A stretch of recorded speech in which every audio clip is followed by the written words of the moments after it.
Welcome to the final day of the round of 24. We're going to be going into some interviews with our players before we get into our exciting games. So scan. 지치지 않는 청춘과 열정, 젊음을 대표하는 에너지 드링크 하시트와 퍼포먼스로 앞서가다 LG 울트라 기어가 함께합니다. ASL 시즌12 24강 F조 경기로 인사드립니다. 안녕하세요, 유영경입니다.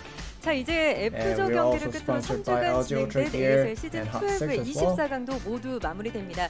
현재까지는 프로토스 5명, 저그 6명, 테란 3명이 16강에 올라와 있는 상황인데요. 오늘 경기를 끝으로 과연 어떤 종족 밸런스로 16강을 이어나가게 될지 확실해집니다. 자, 과연 F조 경기를 준비하고 있는 선수들은 어떤 마음으로 경기를 앞두고 있는지 첫 번째 경기 준비하고 있는 이재호 선수와 홍덕 선수 만나보겠습니다. 안녕하세요. 네, 반갑습니다. 자, 이재호 선수는 역시도 믿음이 가는 테란 선수 중에 한 명이고 이번 시즌 역시 강력한 우승 후보 중에 한 명으로 꼽히고 있는데요. 경기 앞두고 있는 컨디션은 어떠신가요? You're kind of like a Terran player who has a high chance of winning the tournament. And how you feel about today's match? 네, 베테랑 이재호 선수도 약간은 긴장되는 아무래도 첫 경기여서 그런 부담이 있지 않을까 싶은데요. 그렇다면 홍덕 선수는 또 얼마나 긴장하고 있을지 궁금하네요. 긴장되지 않으세요? His condition and play really well. 이상하게도 긴장은 하나도 안 되고요. 편안하게 와서. And how about you, Ruin? And Ruin says he doesn't feel much of a 예선에서도 nervous. 선배였던 김윤중 선수를 꺾어내셨어요. 딱 ASL It is his first time being on an ASL 어떠셨나요? offline stage, but he doesn't feel any 되게 예선을 nervous. 참가를 했었었는데 이상하게 그때 뭔가 되게 절실하게 했었을 때보다 더 편안하게 게임하니까 So the caster asked, how did you make it into ASL Season 12 오늘도 round of 되게 24? 편안하게 He 게임할 said 예정입니다. 네, 두 선수가 약간 he had been participating in all those ASL qualifiers in the 이재호 previous 선수 또 tournament, but 24강 이번 시즌에 he 24강을 thinks 쭉 지켜보셨을 he wasn't 테지만 trying hard 정리를 as 하자면 right 일티어 now. 선수들의 That 순환 could be the 그리고 reason 득표 why 선수들의 he 반란 wasn't 이런 느낌이 들거든요. making 게다가 테란 it 종족이 into 좀 최소 round of 종족으로 24 지금 previous 이어지고 seasons. 있는데 이런 부분에 대한 이재호 선수의 생각은 And Ruin 어떠신지 feels like he 싶어요? is getting all those confident back again 일단 저도 and 좀 trying to 이변이 많이 play 일어나는 really, 걸 really 보고 저는 절대로 방심하면 안 되겠다 그런 생각을 많이 했고요. 네. 그리고 그 요즘에 좀 그 So 장윤철 the caster 선수 asked about 되잖아요. 그렇죠. 좀 the low tier pros are 어떻게 beating 피해갈까 all those high level 하면서 or higher tier players and make it into round of 16. And Light said he should not be letting his guard down. He should not be also 반대로 이런 24강의 좀 not letting that prediction to be happen. How Snow has been saying about like Action and Light will be making it through into round of 16. But Action got eliminated in round of 24. 자신감이 생기셨나요? 0 wins, 2 losses. So Light is thinking he should 되게 not 많은 be. 선수들이 이 오늘 F조에서 He should not be underestimating his 잘하는 opponent. 선수들이 되게 많잖아요. 근데 And how about you, Ruin? So he 뭔가 제가 so the caster was asking 준비했던 about the group. 그대로 게임이 Ruin says 흘러간다면은 it 아마 is 저도 somewhat 이변을 tough 이겨낼 수 있지 않을까. because he gets to play against all those 상당하신 것 같은데요. 이번에는 expert level 팬분들의 Terran 질문을 players 좀 right next to him, 전해드리겠습니다. and 먼저 이재호 선수 also another Terran 역시 like 이 Royal 질문이 as 좀 well. 올라오지 않을까 싶었는데 장윤철 선수와 엊그제 But he 일요일에 또 2조 still 경기를 함께 thinks 보신 걸로 알고 있습니다. he can still beat 반대로 흘러가는 걸 보면서 좀 어떤 Light 느낌이 or Royal or 드셨는지 even Shine. 이재호 선수의 1위 진출을 So he just 예측한 pretty much has 장윤철 a 선수에 strong 대한 confidence 생각은 of tonight's match. 어떠신지 이런 So 질문이 another question to 올라왔습니다. Light. 좀 아무래도 신경이 좀 많이 쓰이는 건 사실이고요. So it was asking about one of the questions to Light. Snow's commentary on Sunday. 좀그 친구가 많이 미워지지 않을까. And Snow was doing the commentary, but Action got eliminated. So how do you feel about that? So Light was saying. 지금 뭐 질문해 주신 거랑 비슷한 내용으로 얘기를 했었는데 네네. 제가 지면은 집에 찾아가겠다고 했었거든요. So Light said if he gets knocked out in the round of 24, he'll go to Snow's house and beat him up. 돌아가고 싶습니다. 장윤철 선수의 얼굴이 머릿속에 계속 좀 맴돌 것 Light is 같다는 saying, 생각도 드는데 자 계속해서 홍덕 선수에게 he'll 남겨주신 not let 질문입니다. that to be 방송을 happen as 보면 what 항상 Snow 좀 said 가습기가 on his 틀어져 있는 YouTube. 걸 봤는데 좀 이런 환경에 대한 신경을 좀 많이 쓰는 So he'll try his 편인지 best 도움이 되는지도 for tonight's 물어봐 match. 주셨어요. So another question to 사실 Ruin. 그 가습기가 그 여러분들이 아시는 가습기는 아니에요. 그래요? So 예, one of the 근데 question 뭐, was asked to Ruin. Do you 환경적인 think 부분이 the environment, 바뀌었다는 건 사실 like at your 없어요. place, 그냥 does it affect to make it into round of 모르겠어요. 사실 24? 게임을 좀 쉬다 왔었었는데 장기간 And 뭐 다시 He says it 했 doesn't 해가지고 affect too 뭔가 더 much, 전보다 잘 되는 느낌이어가지고 이상하게도 예. but for some 그러고 reason, 있습니다. 오늘 어때요? 경기장의 온도, 습도 he had a humidifier. He was always putting up that humidifier 사실 image 이 on his screen, but 경기장을 he's 제가 not actually 옛날에 turning on the 스타트 할 때 humidifier. He was 잠깐 actually 오고, doing the smoke that time, but 5년 정도 온것 같은데 so the environment 모르겠어요. did not 네. change that much, but 자, some 그럼 두 things 선수 is 끝으로 working 24강 really well for 경기에 him. 임하는 각오를 들어보도록 하겠습니다. 이재호 선수 한 말씀 He'll just 해주시죠. try his best. And any last word before we go into the game? Light. And 준비는 Light 제가 정말 says 열심히 해왔거든요. he 근데 said, 또 Light said 많이 he 제품분들께서 had prepared a 걱정을 lot 많이 for this round of 해주셨는데, 24. I'm pretty sure 16강 올라가가지고 Light's fan 좀 or his 기대에 fan 부응하는 성적을 좀 내고 싶습니다. 열심히 is 하겠습니다. somewhat worried that he 네, might get 좋습니다. eliminated, 선수 한 just 말씀 like how 해주시죠. other tier 1 players are getting 제가 knocked out. 오늘 되게 He will 좀 try his best to make it into round of 16 without losing any 빌드를 많이 game. 준비해 왔어요. 그래서 So, 오늘 F조 and how about you, Hyun? 아마 좀 긴장을 좀 많이 하셔야 될 것 같습니다. 네. 선전포고까지 all the tiers right next to 밝혀주셨습니다. me, 두 선수 과연 어떤 You should be 경기를 aware of my 보여주실지 playstyle because 기대하도록 I have 하겠습니다. prepared 인터뷰 a lot of 고맙습니다. different strategies that it might 자, 이렇게 해서 F조의 첫 경기를 앞두고 give 있는 some 이재호 surprise to 선수와 you. 홍덕 선수와 So, 함께 이야기 he'll try his 나눠봤습니다. best and 자, make it into F조의 두 round of 번째 16. 경기에 나서는 선수들 And 역시 we're also done with those 만나봐야겠죠. two players 이영환 interview, 선수와 but we 김지성 also have 선수. another 안녕하세요. two players. 네, 반갑습니다. Shine 이영환 and 선수 Royal. 오랜만에 They're also playing 뵙습니다. really well in 네. ASL season. 항상 이영환 선수가 경기를 앞두고 11, 있을 때마다 12. 중계진 분들이 뭔가 And 준비했다고 let's 한다, 보여준다고 한다 see 이런 how 얘기를 you 좀 guys 주로 are gonna be playing and how are you 해주셨는데 guys 또 doing? 시즌 3 이후에 오랜만에 좀 뭔가 보여줄 수 있는 시즌이 될 수 있을까라는 기대가 되거든요.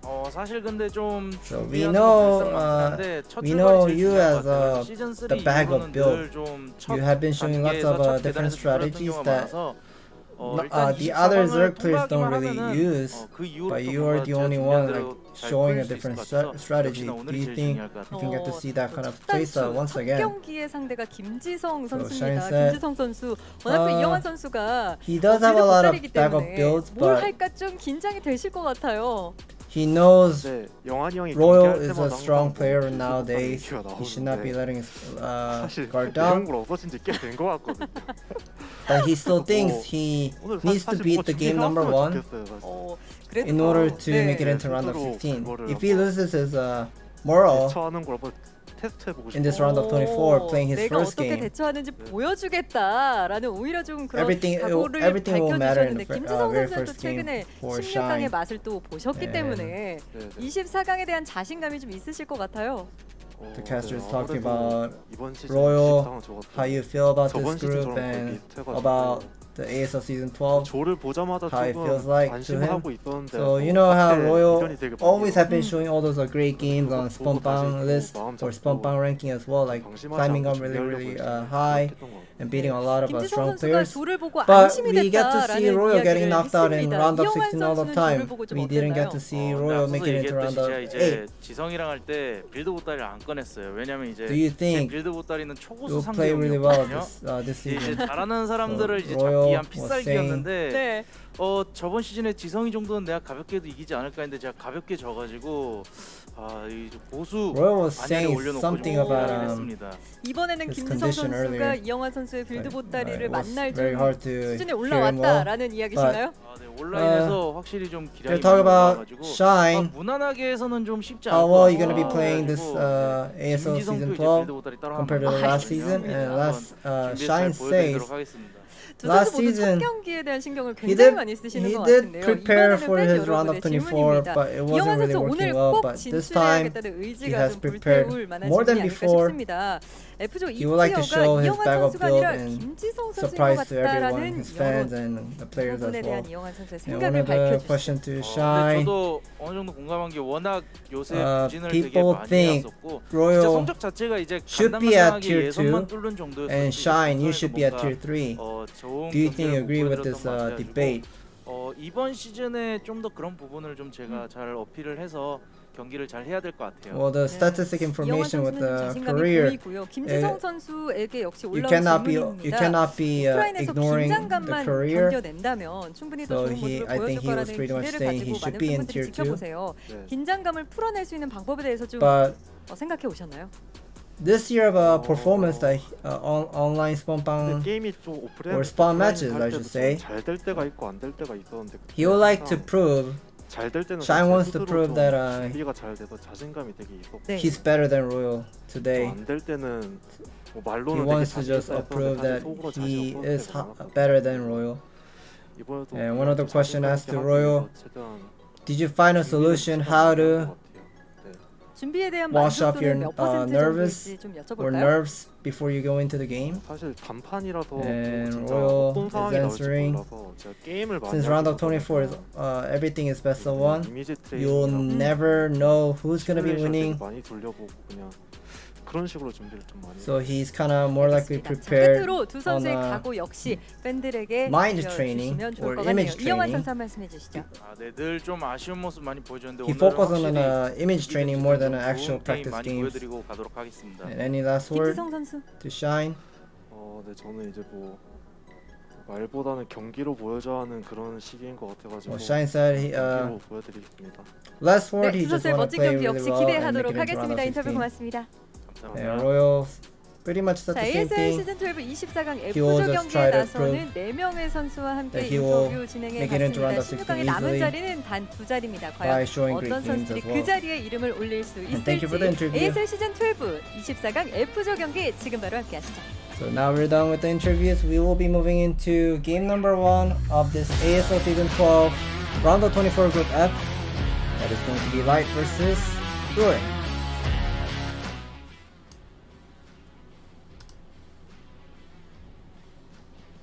Nyoken, your mic is off, by the way. Whoops.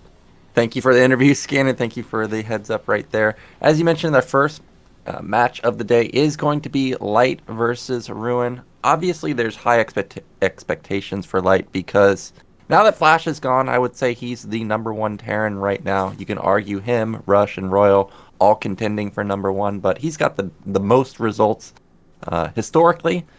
So a lot of expectations for him, but he's going to be going up against Ruin, a newcomer to ASL that was mentioned in the interviews. What can you tell us about Ruin? I know that he was a former STX pro, but other than that, not a lot of history for him. Well, I've been playing a lot of games with Ruin from those crowdfundings, Pro League and on Africa. Ruin is a type of player who has super duper high APM, and he likes to play something dirty in the beginning. He likes to harass against Terran as much as he can before he or the game goes into the mid game. And I wonder how Light is gonna be dealing against Ruin in game number 1, because the first game is gonna be played on Eclipse, you know, the 2-player map. Protoss always have all those shenanigans to Ruin somehow like to mess up the Terran's build order and so on. Yeah, when Eclipse was first put into the map pool, it was one of my favorite maps. I know a lot of Terran players liked it. You could easily split it, and generally if you can split it and Protoss doesn't have an overwhelming amount of bases like on Polypoid, the game generally is favorable for the Terran player. But as it's gotten played more and more, and as I would say Mini has kind of innovated the aggressive Protoss play with shuttles and non-stop harassment, Eclipse has gotten all of a sudden a lot harder. So this is going to be a tough matchup for Light. Of course, we did get a look at the race distributions. 5 for Protoss, 6 for Zerg, and 3 for Terran. Luckily, I would say there's 2 Terrans today, so we have the potential to even up the race distribution. Right now, really lagging behind. Yeah, it is showing the image that around the 24 group F, the key point that are we going to see some kind of like deja vu once again, just like season 11 round of 24 group B. Light, Shine, Royal, they were in the same group, but this time they're in the same group once again, and we have been seeing all those race distribution. We don't have much of a Terran players making it into round of 16. Will it be able to make it into 5-6-5? 5 was it 5 Protoss? 5 Protoss, Yeah. 6 Zerg, and 5 Terran for a round of 16? And we would like to see whether Ruin is going to be making it to round of 16 as well. Breaking all those expectations, beating tier 1 players. And we'll be seeing Light statistics information here. 50% win rate. That seems decent to me. What do you think about this? Yeah, if you're around 50% win rate, you're one of the top tier players. I'm a little bit surprised he's sub 50% win rate versus Terran and Zerg. Generally, when you think of Light, you think of him as obviously just a superstar for the Terran race. So I'm a little bit surprised that those two statistics are low, but still, they're pretty darn good.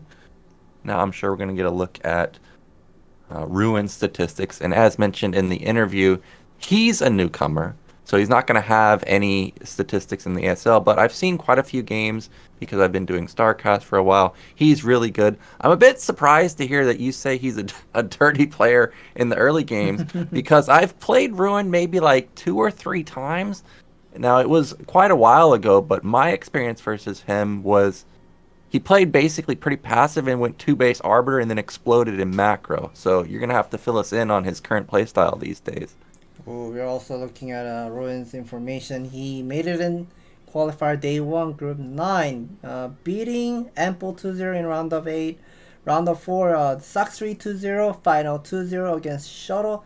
That seems, I guess, overall, PBZ, PBT, and PvP, he seems all looking decent so far. But I would like to see how well he's going to be playing on an offline stage here. Yeah, those are impressive players to beat, and if you looked at the score, it was 2-0 across the board, not a single loss. So Ruin playing quite well these days, apparently. I was not aware of that because, like I said, Ruin's kind of not unknown, but kind of off the radar, and I don't see him stream too much. I also don't see him play in a lot of the pro leagues that much, so I wasn't aware that he was really killing it these days. I think our players are about ready to get into game 1. Yes, they are. So let's get into game 1 of the day. It's going to be Light versus Ruin on Eclipse.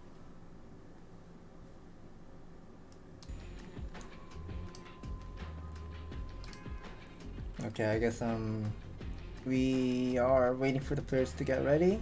They're getting some signs from the staff, putting the headset correctly, or the noise cancellation actually. Okay, sipping some ice Americano, very popular drink in Korea. Everyone gets ice Americano in Korea. Yeah, that's one of the first things I noticed in Korea is Koreans love ice Americano. There's even like an acronym for it, right? Like it's just like 2 letters, and that means ice Americano. What is it again? Yeah, that's what it is. I couldn't remember. Yeah, because from ice and for Americano. So then you're pretty much ordering ice Americano in Korea. Yeah, if you go to a coffee store in Korea, like on the windows, they'll have advertisements for iced Americano. I don't understand why it's so popular, but it is amazingly popular. Okay, now our players are ready. Game 1 on Eclipse. Let's go.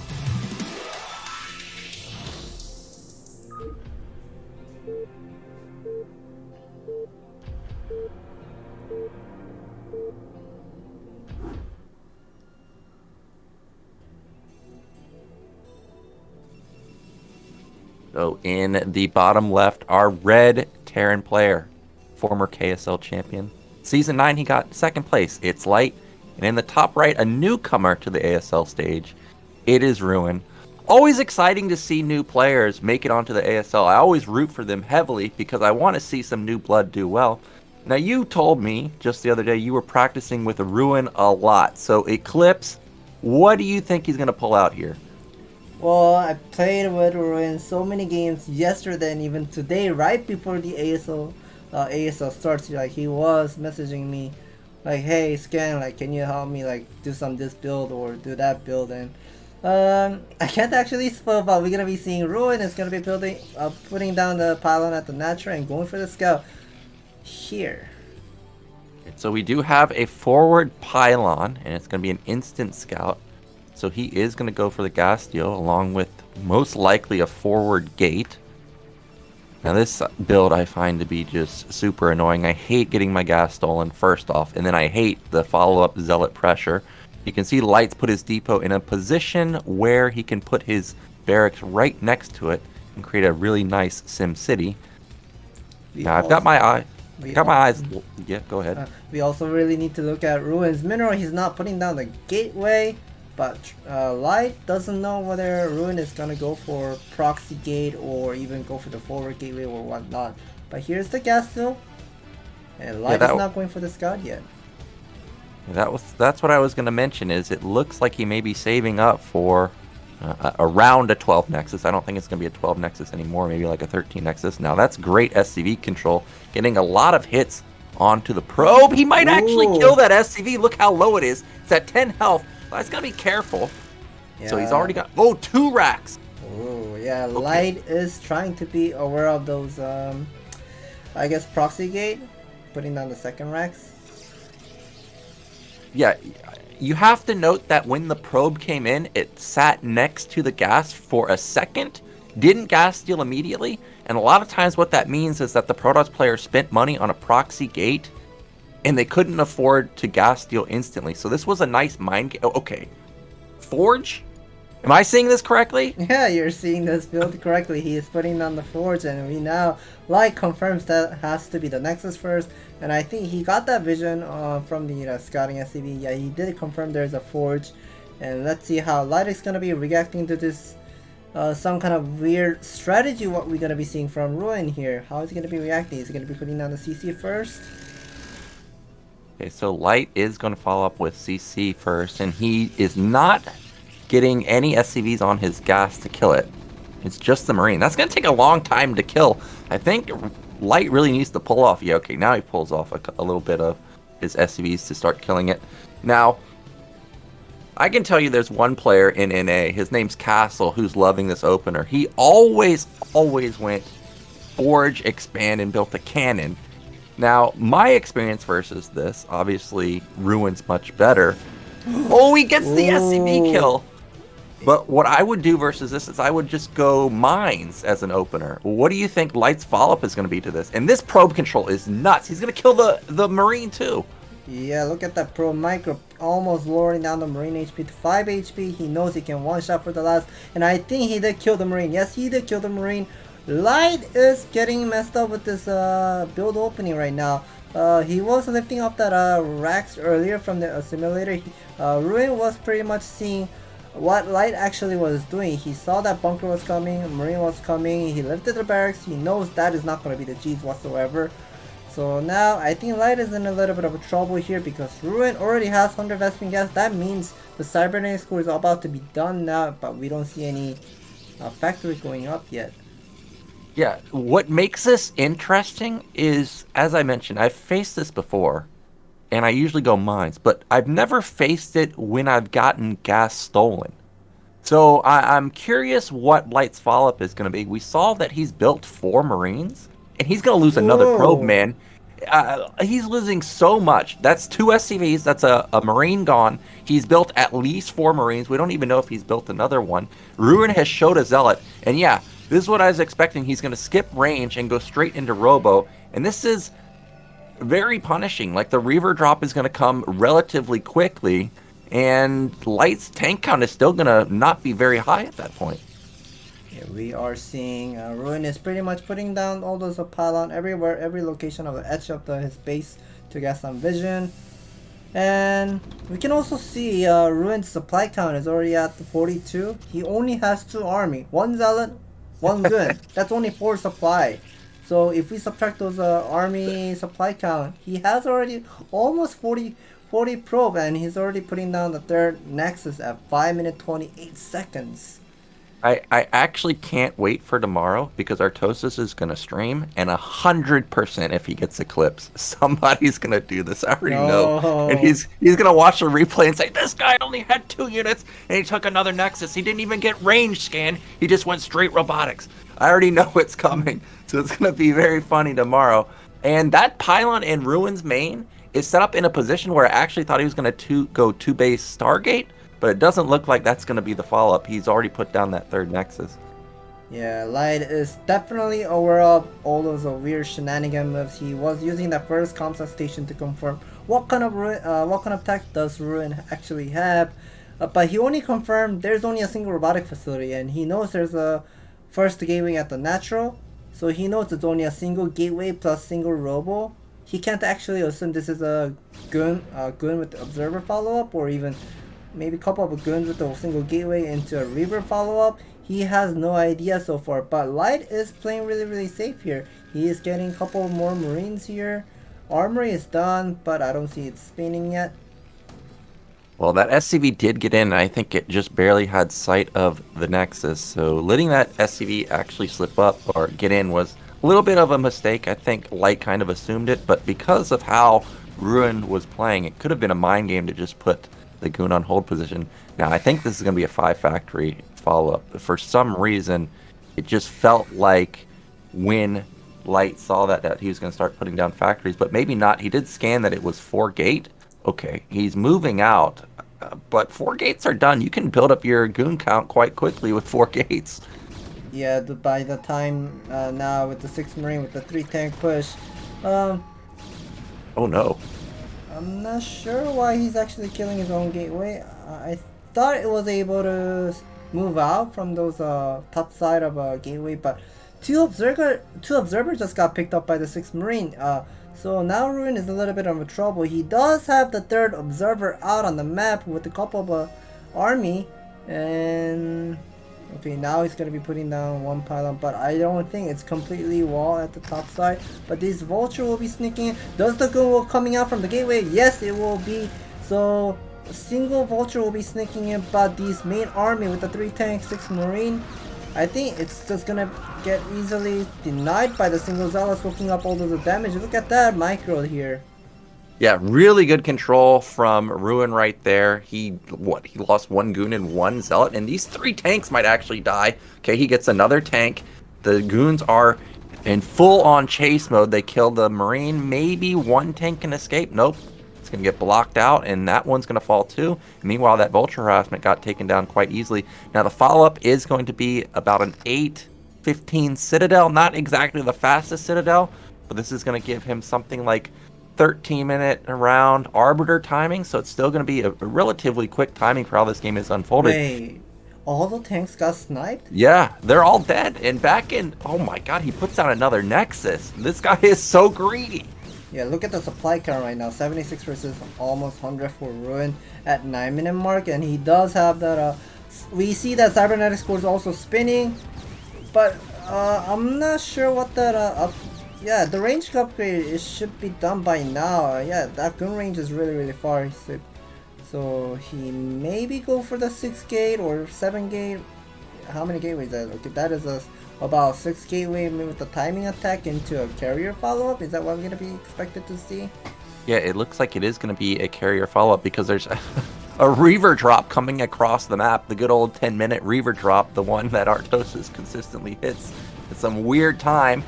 Back in Light's main, 5 factories are going up, and I gotta say, Light's really not responding to this quite well. The move out was kind of weird, and now he's going into 6 factories before his command center even finishes. The 3rd base is not even landed just yet. Okay, the Reaper might get denied. Yeah, it does get denied. It's gonna be pushed back for now, but Ruin's in a fantastic position.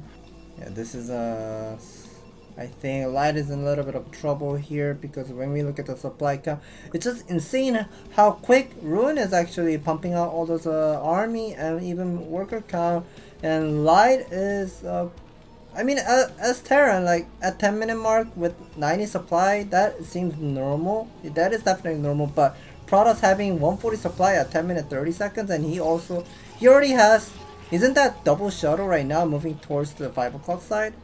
Yeah, I think that is double shuttle, so he's going to bomb the SCB line, I imagine, or just try and run into the main. I was looking at that depot and armory set up in the main of Light, and it's all clumped up. So if there's double Reaver and he's able to unload it, it will deal a lot of damage. Now, nice vision with the racks is going to push that shuttle back. Now, meanwhile, that probe is going out to build another base. That's going to be his 5th base. And as you mentioned, supply is ridiculously high for Ruin. Looks like we had a macro slip a little bit here, 150 to 110, but Light is in massive trouble. There's the fleet beacon. And we hear lots of scan going on. He's picking up the observer nicely. Here is a couple of guns with the single, maybe I think it was a 1 single Reaver inside of the shuttle, but here is a mass army coming with triple shuttle with the Zealot walking. Still no about Zealot speed yet. I think it should be completing soon. Yes, it is completing right now at 11:28 seconds. Diving on top of a siege tank. Really, really nice. I think Zealot is somewhat not coming on time, but here is the mass battle going on, picking up. Okay, we can see Light is trying to focus targeting on all those goons, but all those siege tank is now getting picked up by the Zealot. I don't think. I'm not sure whether this is a good trade for Light. Yeah, I think that fight went about as well as it's ever going to go for Light. When I saw it, I was like, wow, that's a lot of stuff, and I think Light's just going to get stomped. But those Zealots got clogged up behind the goons, were not able to get into the fight at the same time. Now supplies have plummeted for Ruin, but still his econ is great. We see that the carriers have just now started, though. I don't think Light has scanned it. Meanwhile, he's moving across the map. He's going to have +2 pretty soon. I think Light read the game really well here because he used a couple of scans to figure out whether there's any goons out on the map and having the map awareness or map control as well. But that was just pure Zealot. So I think this is a good move for Light right now, trying to execute that fourth expansion at the 12 o'clock side. But at the same time, Ruin's additional gateway just pretty much blocking the path. The one single goon got stuck, and now this expansion is in a big trouble here. Yeah, Ruin's going to lose that 4th base, and this is exactly what Light needed to get back into this game. A single botched attack allows him to get in position and deny a base. And now all of a sudden, it's 3 base versus 3 base. The bottom right 5th base never actually got built. So Ruin, he's not going to shoot up in supply like he was earlier compared to Light. And now these vultures are even killing a lot of goons. And that is definitely a lot of vultures right now Light has, and for some reason Ruin's supply count is not going up really, really well. He did have one group of Zealot, but I'm not sure where that is. Did it just get cleared up by the vultures or something? And now we get to see 2-1 upgrade is done for Light. We see, okay, goons are stepping on a spider mine. That is definitely not great.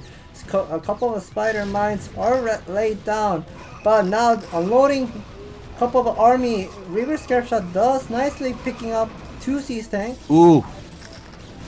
Yeah, those were key Reaver shots, taking down 2 out of the 6 tanks, and this base is going to be saved. A huge loss for Light right now. Now, Light is trying to take a 4th base at the same time. There's no observer over there, so he may be able to actually get this up and running if he can put or get his defense set up. Probes are being sent back. He does need to build that 4th base again.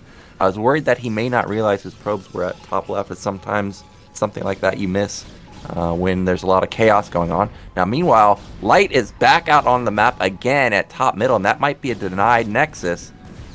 Yeah, these vultures are very fast and pretty much buying some time really, really well right now. Light is taking another expansion at the 10 o'clock side too. Normally in TVP you get to see like Protoss is taking more expansion than Terran right now, but now Ruin is having some difficult time taking some expansion, but now Light is having more expansion than Ruin. This is something weird. Yeah, and +2 being done is a huge power spike for Terran. I'm sure he has instantly started +3, and we gotta click on the carriers. I think the carriers only have +1 weapon. There's not a single armor upgrade either. So once +3 kicks in, Light's gonna decimate these carriers unless the carriers are in critical mass. We know that Ruin only has 2 right now, so he's quite vulnerable, and I think once Light hits max, we're gonna expect a move out. And look at the supply now scan, it's 155 to 153. Yeah, this is not looking great for Ruin because he doesn't have the same amount of expansion as Light has. He does need another expansion right now because in order to run that carrier build, you gotta have at least 3 base. And I don't know how many carriers are. Okay, we don't see any carriers at main base, so we see 4 carriers are out on the map. Light is using the scanner on a perfect spot, figuring out where the army is at. So he'll be picking on another Dragoon at the center here.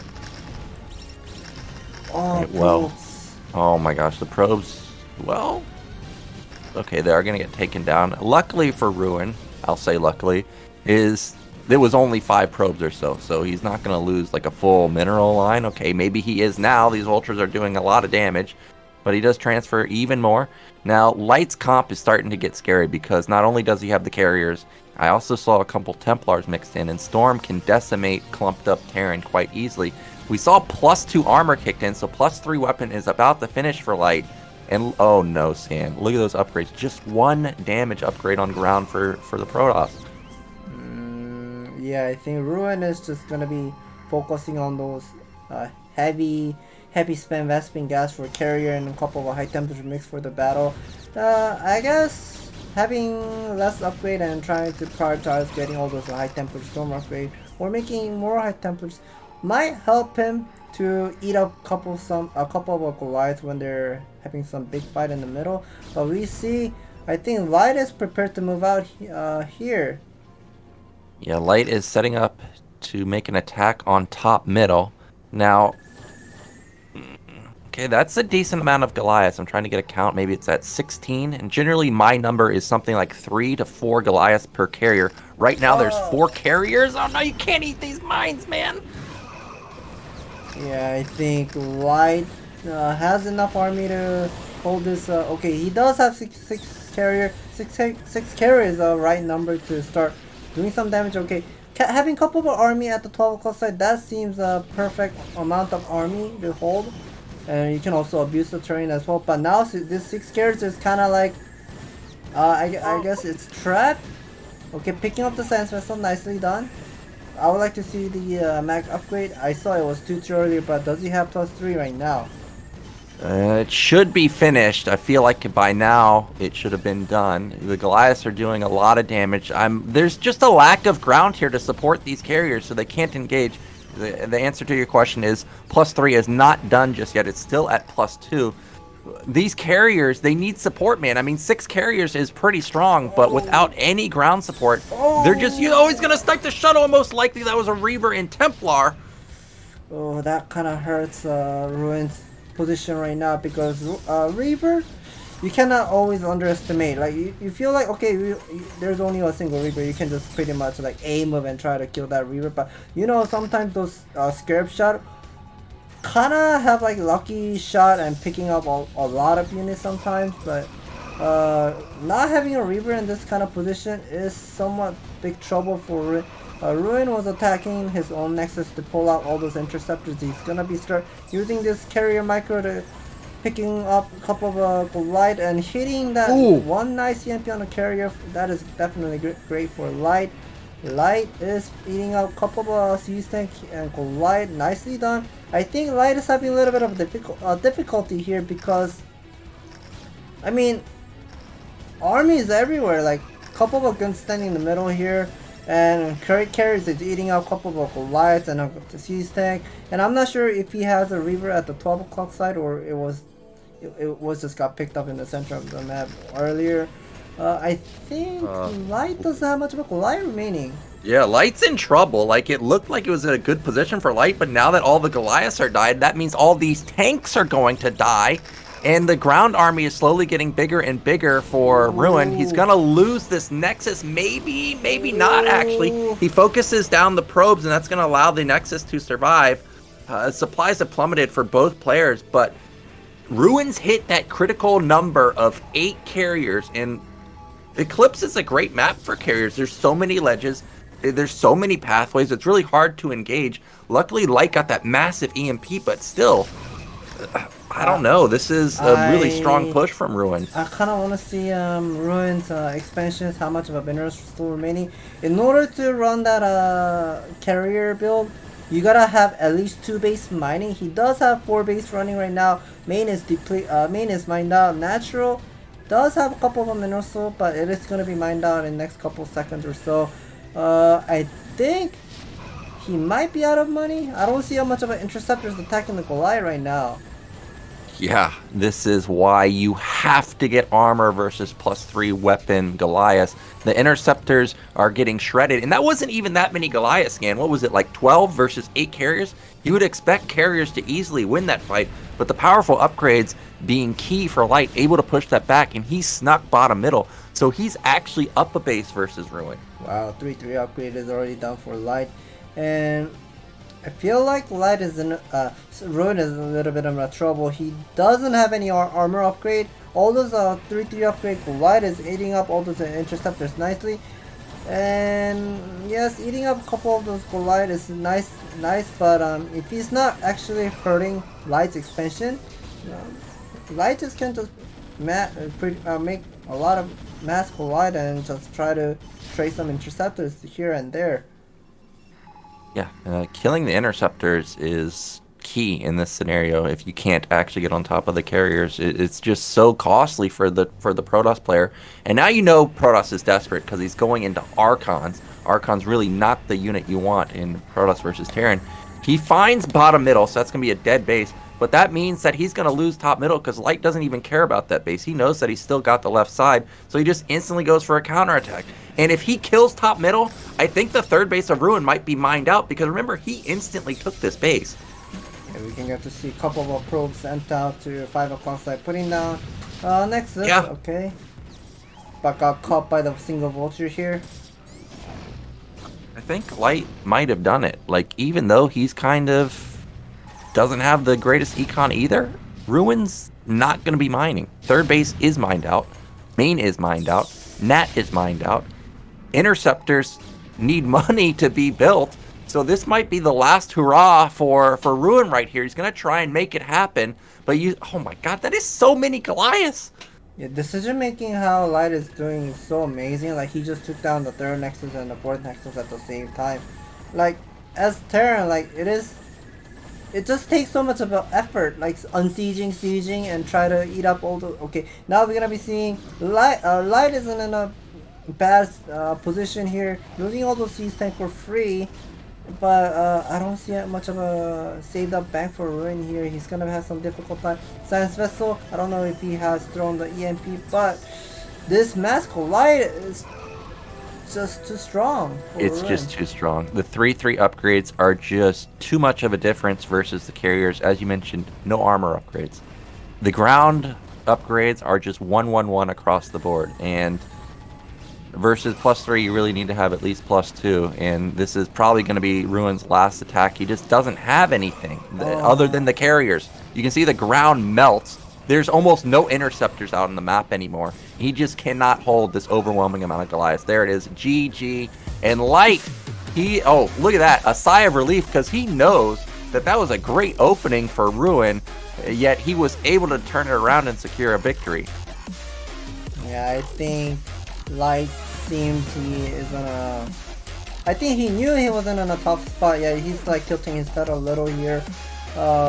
He probably knew in the mid game he was not on a great condition or great spot to continue the game, but somehow he managed to keep up the game. And I don't know, I guess maybe in the middle of the game where Ruin was diving into those 3 Goliath with a couple of siege tank, was siege in the middle and dropping those 8 Zealot with the double shuttle, but Ruin has some mistake there. All the Zealot was somewhat clumped up by the behind of the goons, and that engagement was somewhat poor for Ruin, I guess. Yeah, that was a game-changing move right there. Remember, supplies was what, 150 to 100? Normally you watch that and you're like, well, Terran's dead because it's not critical mass tanks. I don't even think Light had mine set up. I'm not sure, but it was a great engagement for him and it brought him back into the game. So nicely done by him. But don't go anywhere, guys. We're going to be coming up with Game 2 momentarily. It's going to be Shine versus Royal.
Alright guys, we're back and now I think we're gonna go into the event. LG 울트라 기어가 함께하는 ASL 시즌 12 24강 F2 경기 함께하고 계십니다. 앞선 경기에서는 ASL Season 이재호 12 선수가 승리를 거뒀는데요. 두 번째 경기 만나보시기에 앞서서 온라인 이벤트 안내해드리겠습니다. 자, 먼저 ASL 공식 방송국에서 진행되는 에스크 ASL입니다. 선수에게 궁금한 점을 질문으로 남겨주시면 당첨된 분께 커피, 기프티콘 보내드리도록 하겠습니다. 자, 또 하나의 이벤트는 아프리카 TV 게임인 e스포츠 Ask a SNS를 question to 통해 player 진행됩니다. on 승리가 안 ASL 돼 진출할 mainstream 것 같은 platform, 선수를 leaving a 좋아요와 comment there. 댓글로 If your 남겨주시면 comments get 추첨을 통해 selected, you get a ASL coffee. 선물로 4 보내드리도록 people will get 하겠습니다. selected.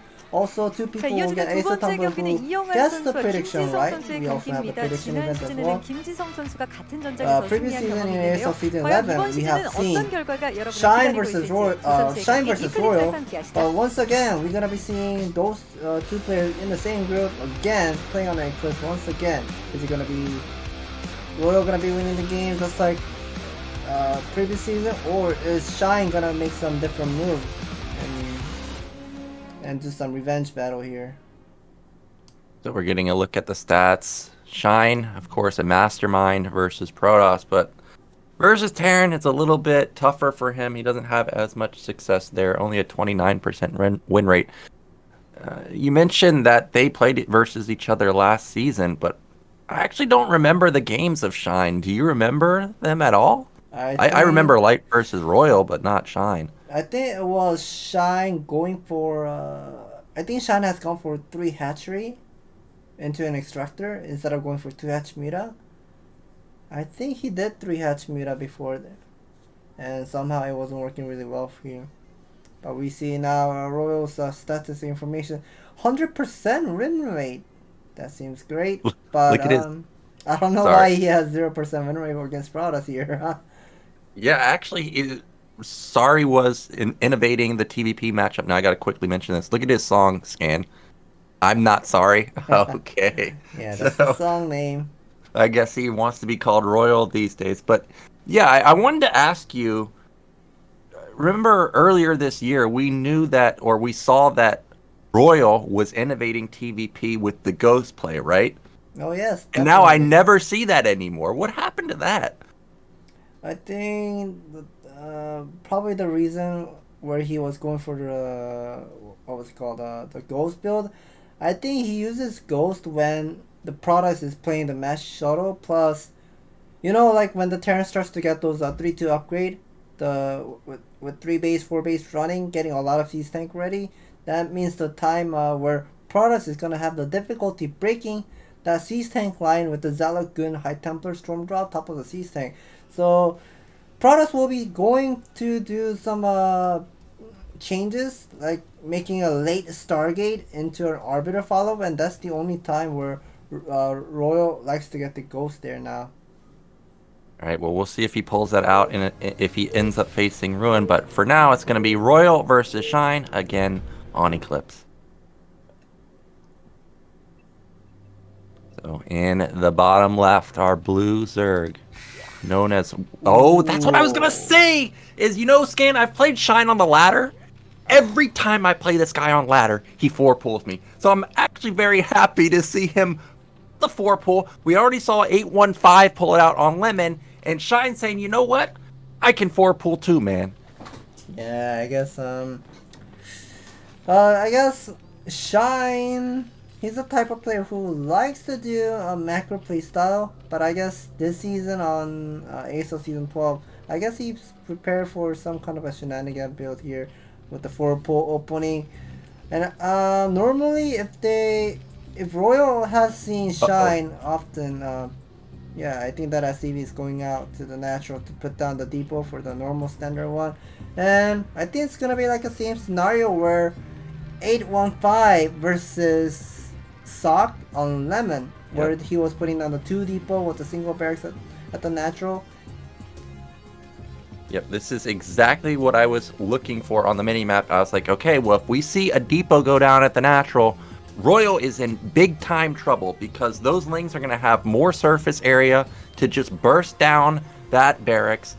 I don't think I've ever held a 4-pull when I build a low ground barracks. So Royal's going to have the micro of his life. Whoa.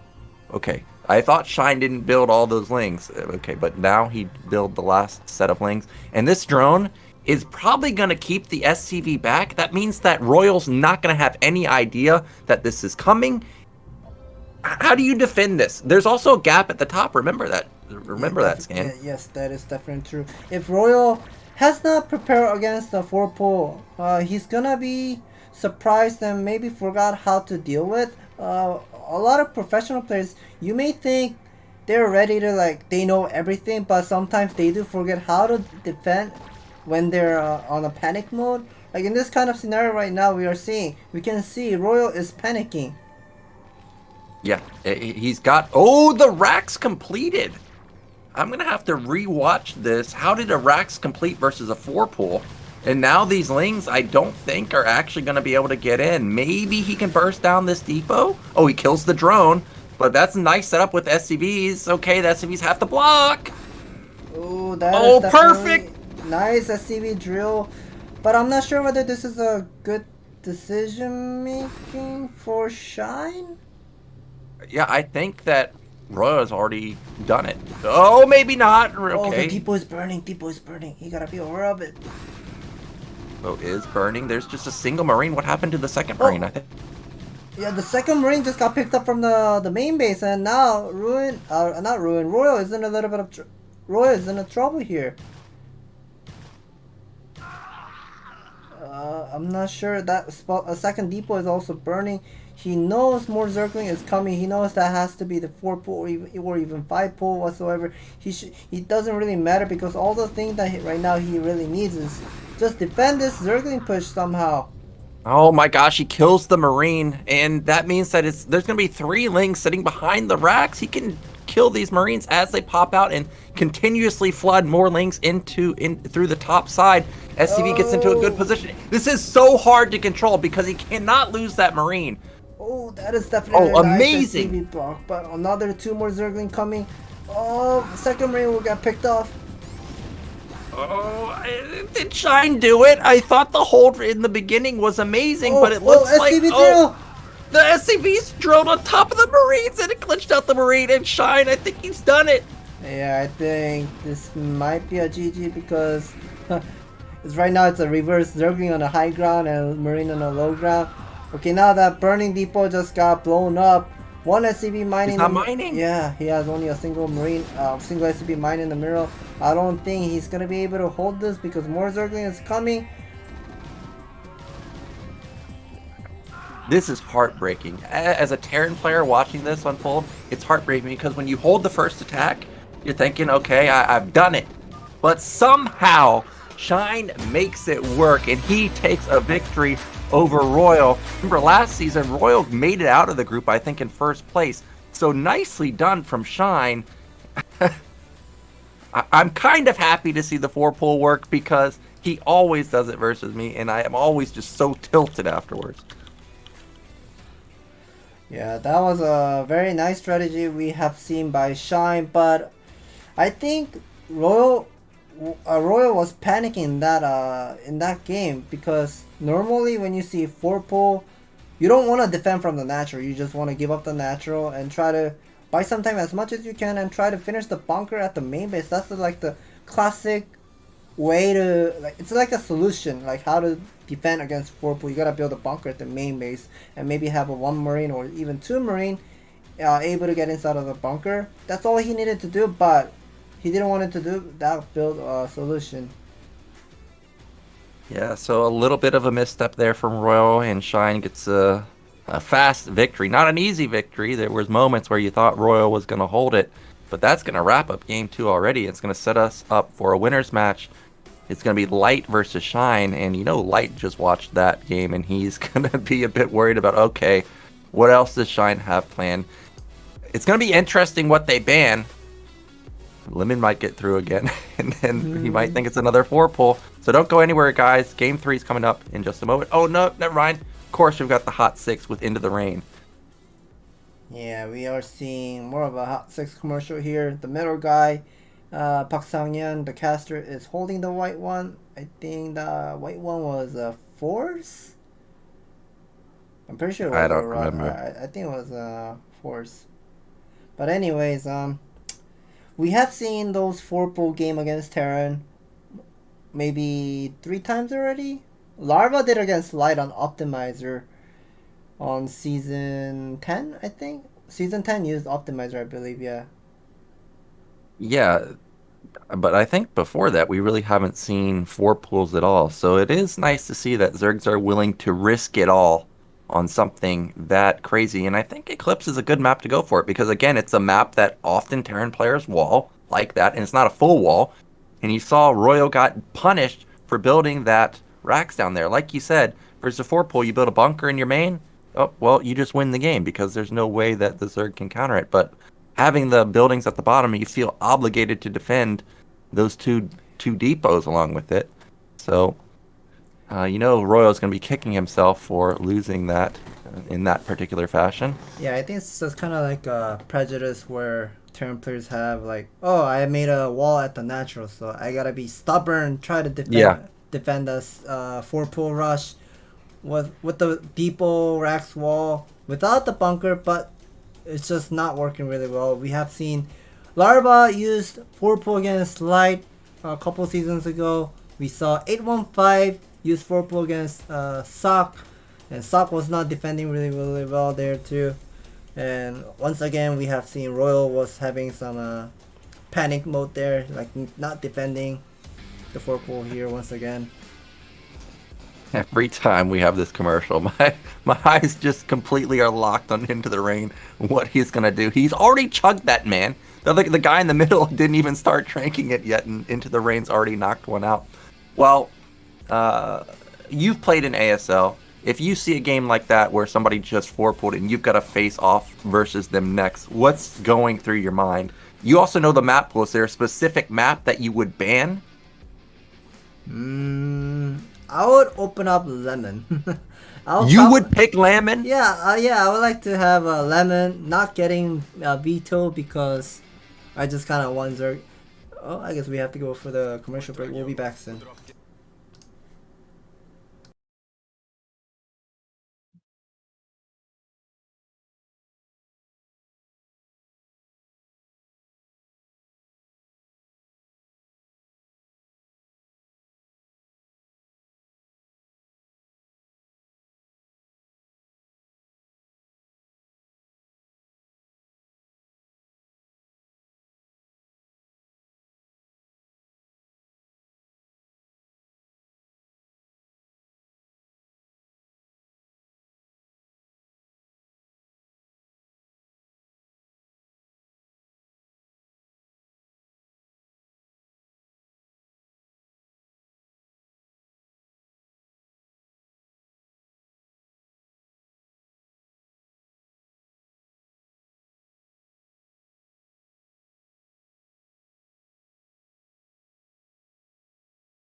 time for our winners match, guys, for Group F in the double lemon ban. That means it's going to be Revolver. Explain to me why you would pick lemon in this scenario. Well, I wouldn't ban lemon because I know lemon map is, it kind of looks like an inba for Zerg and Protoss because they have an easy access to have double gas at 12.3.6.9 expansion. But it's just kind of like where if you guys have played a lot of ladder games, Optimizer, you know there's a 2 Vespene guys are at the main base. It's kind of like that. It's just 5,000 Vespene gas divided into 2.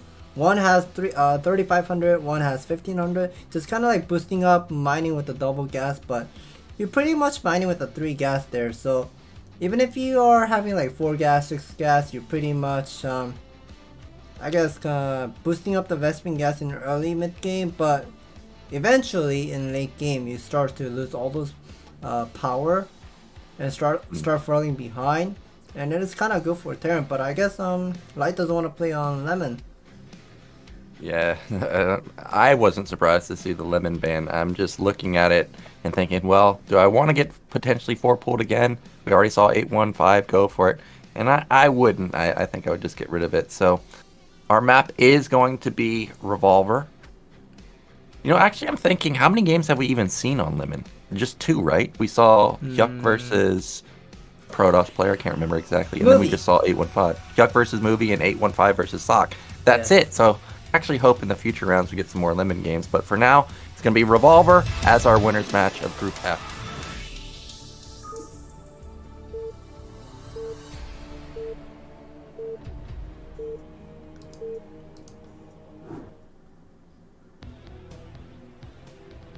So in the bottom left, our Zerg coming off of a nice 4-pull victory. It's Shine. Meanwhile, at the bottom right, our Terran superstar, it is Light. So TVZ on this particular map, what do you think we're gonna see? Well, I heard if you're playing on a Revolver, it is somewhat hard to defend against the mirrorless harassment for your natural because there are a couple of space like it's still open to put down more missile turret, but you cannot put down missile turret behind of the mineral field because mirrorless just pretty much can snipe those missile turret easily. And even if you put down the missile turret, like a lot of them at the natural, it's just way too hard. Just like how, like if you remember, like back then where a lot of players were playing on Fighting Spirit, like you can pretty much abuse all those terrain with the mineral fuel line and so on. I think Shine might be able to do that once again, but when we look at those spawning location, like this is a horizontal matchup, he can't not send those mirrorless behind of the Light's natural. Yeah, that is true. It's going to be that is going to come into play. But you know, actually, I like these spawns for Shine, and the reason is Shine has the image that he can go for drop play. And when he's got spawns like this, you know, he's going to have access directly into the main that we may actually see drops. It's every time I think of Shine, there's one game that comes to mind, and I think it's Shine versus Sock, where he went for the fake drop and then just busted the natural. Do you remember that on Circuit Breakers? I cannot quite recall, but I think he has done the drop before. But Shine, okay. I'm trying to remember this. Yeah, on Revolver, you kind of usually send it first Overlord Scout to vertical way, just like how on not Fighting Spirit, that was the Circuit Breakers. But he's doing the reverse scout. He's sending the first Overlord to the 5 o'clock side, and the second Overlord is sending towards to the 11 o'clock side. So this is somewhat interesting Overlord scouting pattern. We see Shine is pumping up more of a drone, 13 drone count. So I guess we're gonna be most likely gonna see 3 hatch opening by Shine. Yep, and we do see 1 Marine instant command center for Light. So, you know, in the past, the go-to build with a 3 hatch play was 5 racks plus 1. So we'll wait and see if Light's gonna go for that. Now, if this is a hatchery at top right, I have to say I love it. I love this for Zerg, but at the same time I hate it because okay, that's not what I was expecting. Now, you know Light knows there's a base or there's a hatchery somewhere, so he's going to be looking for it. Yeah, I think this is a interesting move.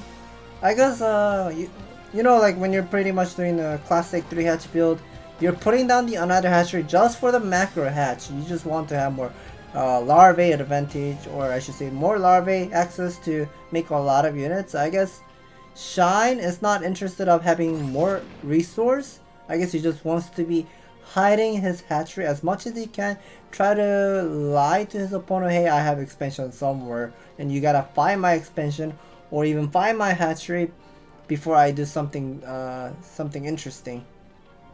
All right, so I gotta ask you, we have a hidden hatchery.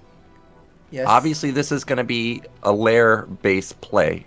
Do you proxy Hydroden here, or the third hatch? What are you putting there to hide?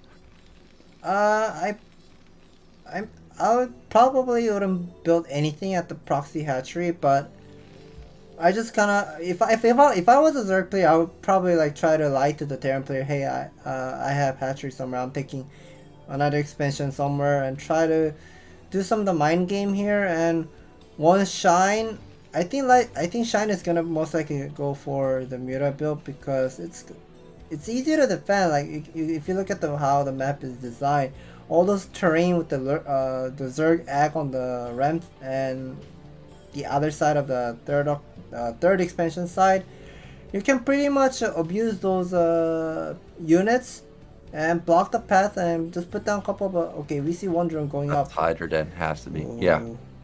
Proxy Hydroden. This. Oh, wait a minute. Lair. That's double lair. So this is gonna be drop scan. Like I said, I think this positioning, spawn positioning, is perfect for somebody like Shine. Now look at the mini map. Look how the SCV scouted top left, and look how there was a lack of vision on the corner side of that base. Now the one thing that sucks for Zerg is the creep does extend, but if light pulls. If light pulls back too quickly, he may not see the creep. I actually think he's going to, though, for some reason, because he's moving out at the same time, and I think he's just right-click to top right, and somehow is going to get a glimpse of it. Okay. It all comes down to this. If he finds this, he's going to be able to respond perfectly. If he doesn't, he's in big-time trouble because a drop is coming his way. Oh, the creep is not showing. Are you serious? Oh, wait, why does he go up there for a second scout?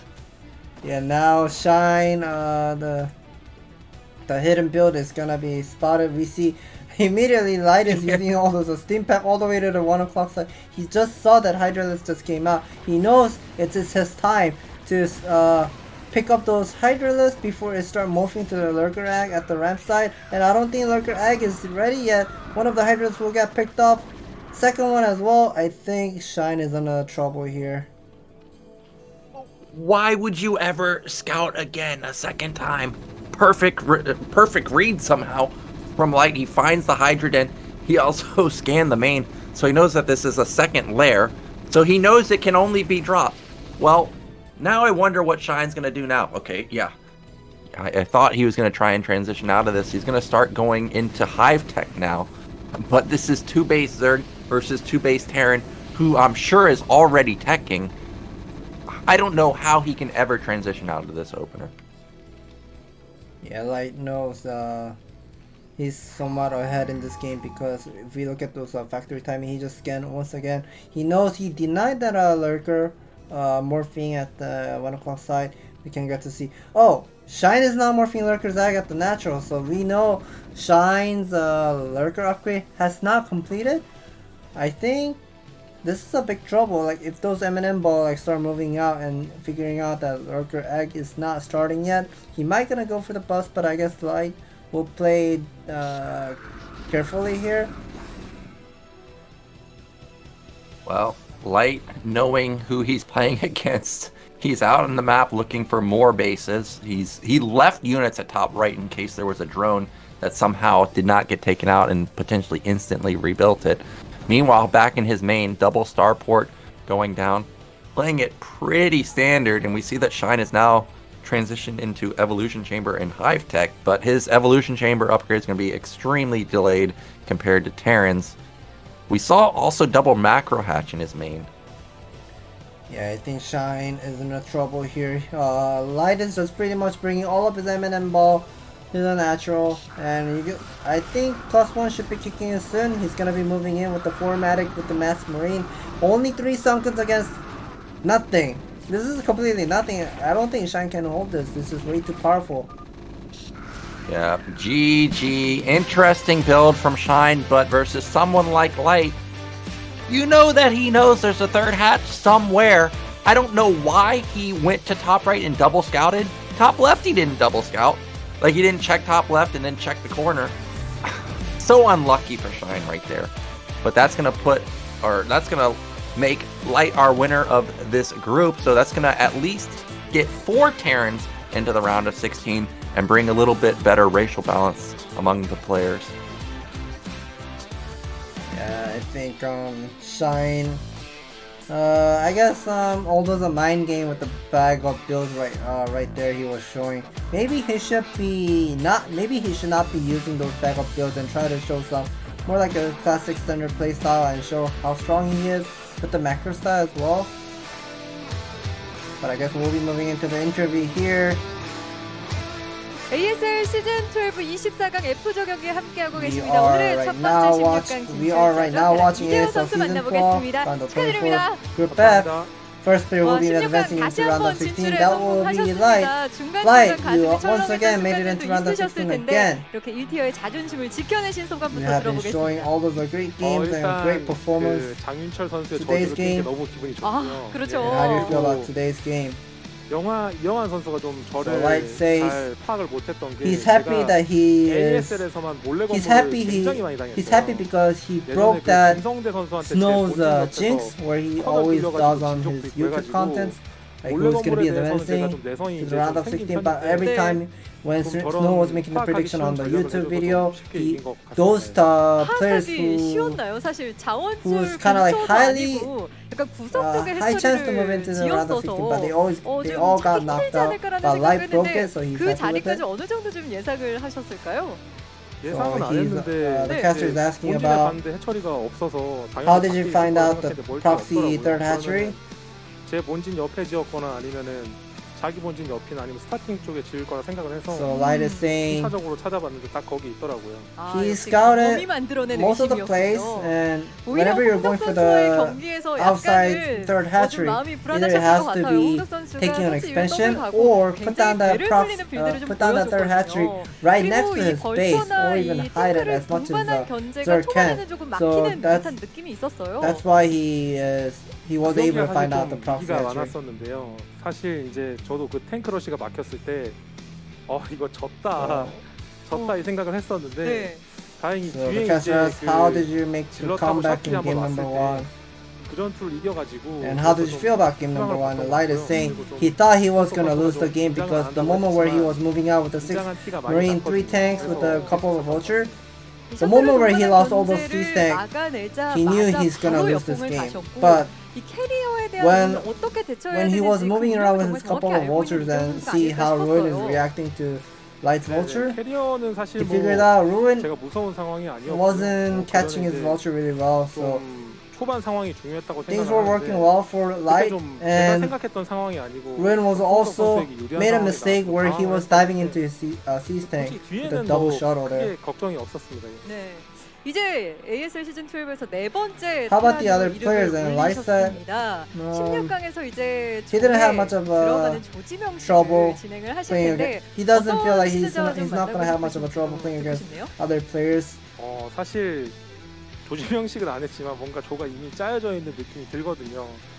일단 지난 시즌처럼 또 What are you gonna be doing in round of 16? How are you going to?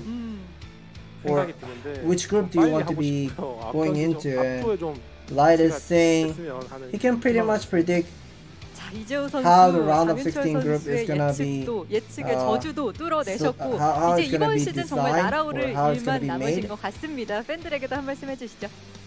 So he kind of wants to be all those prediction to be working well with his plan, according to his plan. Any last word to your fan? 8강, 4강까지 가서 다시 결승전에 Previous season he got knocked out in round of 24. Wait, was 네, it? No, 이번 it was 시즌 round of 이재호 선수 16. Never mind. 기대하겠습니다. 다시 한번 Yeah, it was. 축하드립니다. He got knocked out in round of 16. He 자, is 이렇게 해서 pretty 오늘의 첫 sure that 번째 all of his 16강 fans 진출자 테란 were 이재호 not 선수와 함께했고요. happy 저는 잠시 or 후에 두 even 번째 disappointed 진출자와 of him 돌아오겠습니다. because he wasn't playing well that season. He will try to make some comeback, playing some great games this season, and show how strong he is this time. Thank you for your support. Hold on for the interview. Yep, thank you, Scan. We're going to be going into a break, and then we'll be back with our losers match. It's Ruin versus Royal.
We're back, guys, and we're going to be going into our losers match. Another double lemon ban. That's going to be Ascension as our losers map. You know, Scan, I'm tempted to veto Polypoid and Shakuris now. Do you know why? Because I know for a fact these Zerg players are going to be hiding those hatcheries on those particular maps because those mains are so big. I can't believe Light went and found that base. What a genius play. I was looking at comments. It seems that someone mentioned that Light double scanned the main and Nat. Didn't see anything, and that might have triggered him to check the corners. Yeah. So nice. I agree with your opinion there. Maybe he should have put down the Spire at the main base and put down the Hydra Den at the Proxy hatchery. Maybe that would have worked much better for Shine, but things weren't working really well for him that game. Yeah, I think the move was genius, and definitely these Terran players that have not seen this game are going to have a nightmare on the ladder in the next few days. First 4-pool on Eclipse, now this Proxy hatchery build, which I feel like I haven't seen something like that from Shine in a long time. So interesting play, didn't work for him, but he's still in it. He's still in the Deciders match. He still has a second chance to make it out of this group. Now, meanwhile, this is going to be a TVP, and we mentioned earlier that, well, Royal was innovating TVP a few months ago, but the Ghost play has kind of fallen out of fashion. What is he doing nowadays in TVP?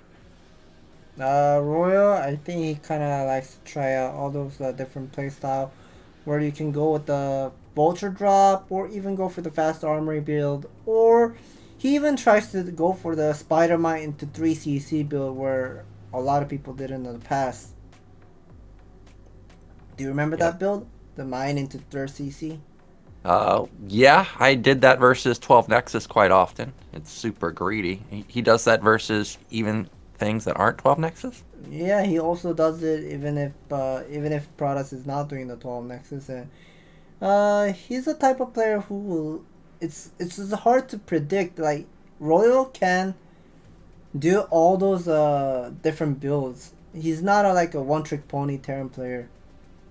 Yeah, that's what I like about Royal, is he gives me fantasy type vibes where he's got a really good harassment, he's got really good macro, he mixes it up. He's really, really good. He also does timings.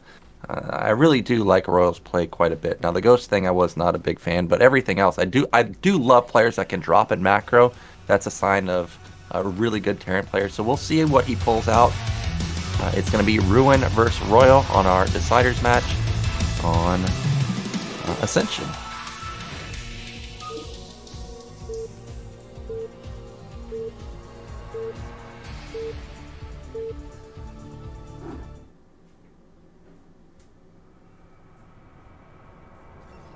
So in the bottom left, interesting playstyle on Eclipse earlier, it's Ruin. And in the bottom right, our Brown Terran, it's Royal. And I gotta say, the first thing I'm looking for is this barracks placement. Because we already saw forward racks versus snow, and that backfired instantly.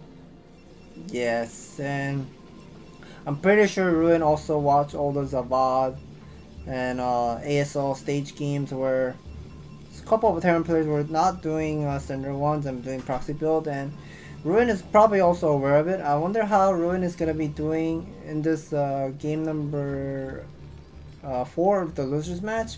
But we see once again Ruin is moving out at 8, building a pylon at the natural just like the previous one against light. So forward pylon, generally indicative of a forward gate. Remember on Eclipse he gas stole, so we may see the same thing where if he can scout Royal first, he may gas steal and go into a similar opener. So far nothing is going crazy. Yeah, I'm keeping my eye on Ruin's main to see if he's going to send out another probe. He should send one now if he's going to forward gate. So it makes me think that this was going to be a 12 Nexus again. That's going to be gas steal. Okay, Royal is pulling out a lot of SCV for some reason. Try to get that barracks on time, man. That barrack placement doesn't look that great to me because you always want to have that depot right next to the barracks, because whenever Protoss is doing the Zealot aggression, you always want to have that SimCity ready and try to do some marine micro against the Zealot pressure. But we still do not see any of Gateway. I guess he's gonna be doing the same build just like the game number 1 on Eclipse against the Light. Probe and SCV control is crazy from both sides. Remember, Ruin got 2 SCVs with his single probe. Meanwhile, SCV did a really good job with no range to get the probe down to low health.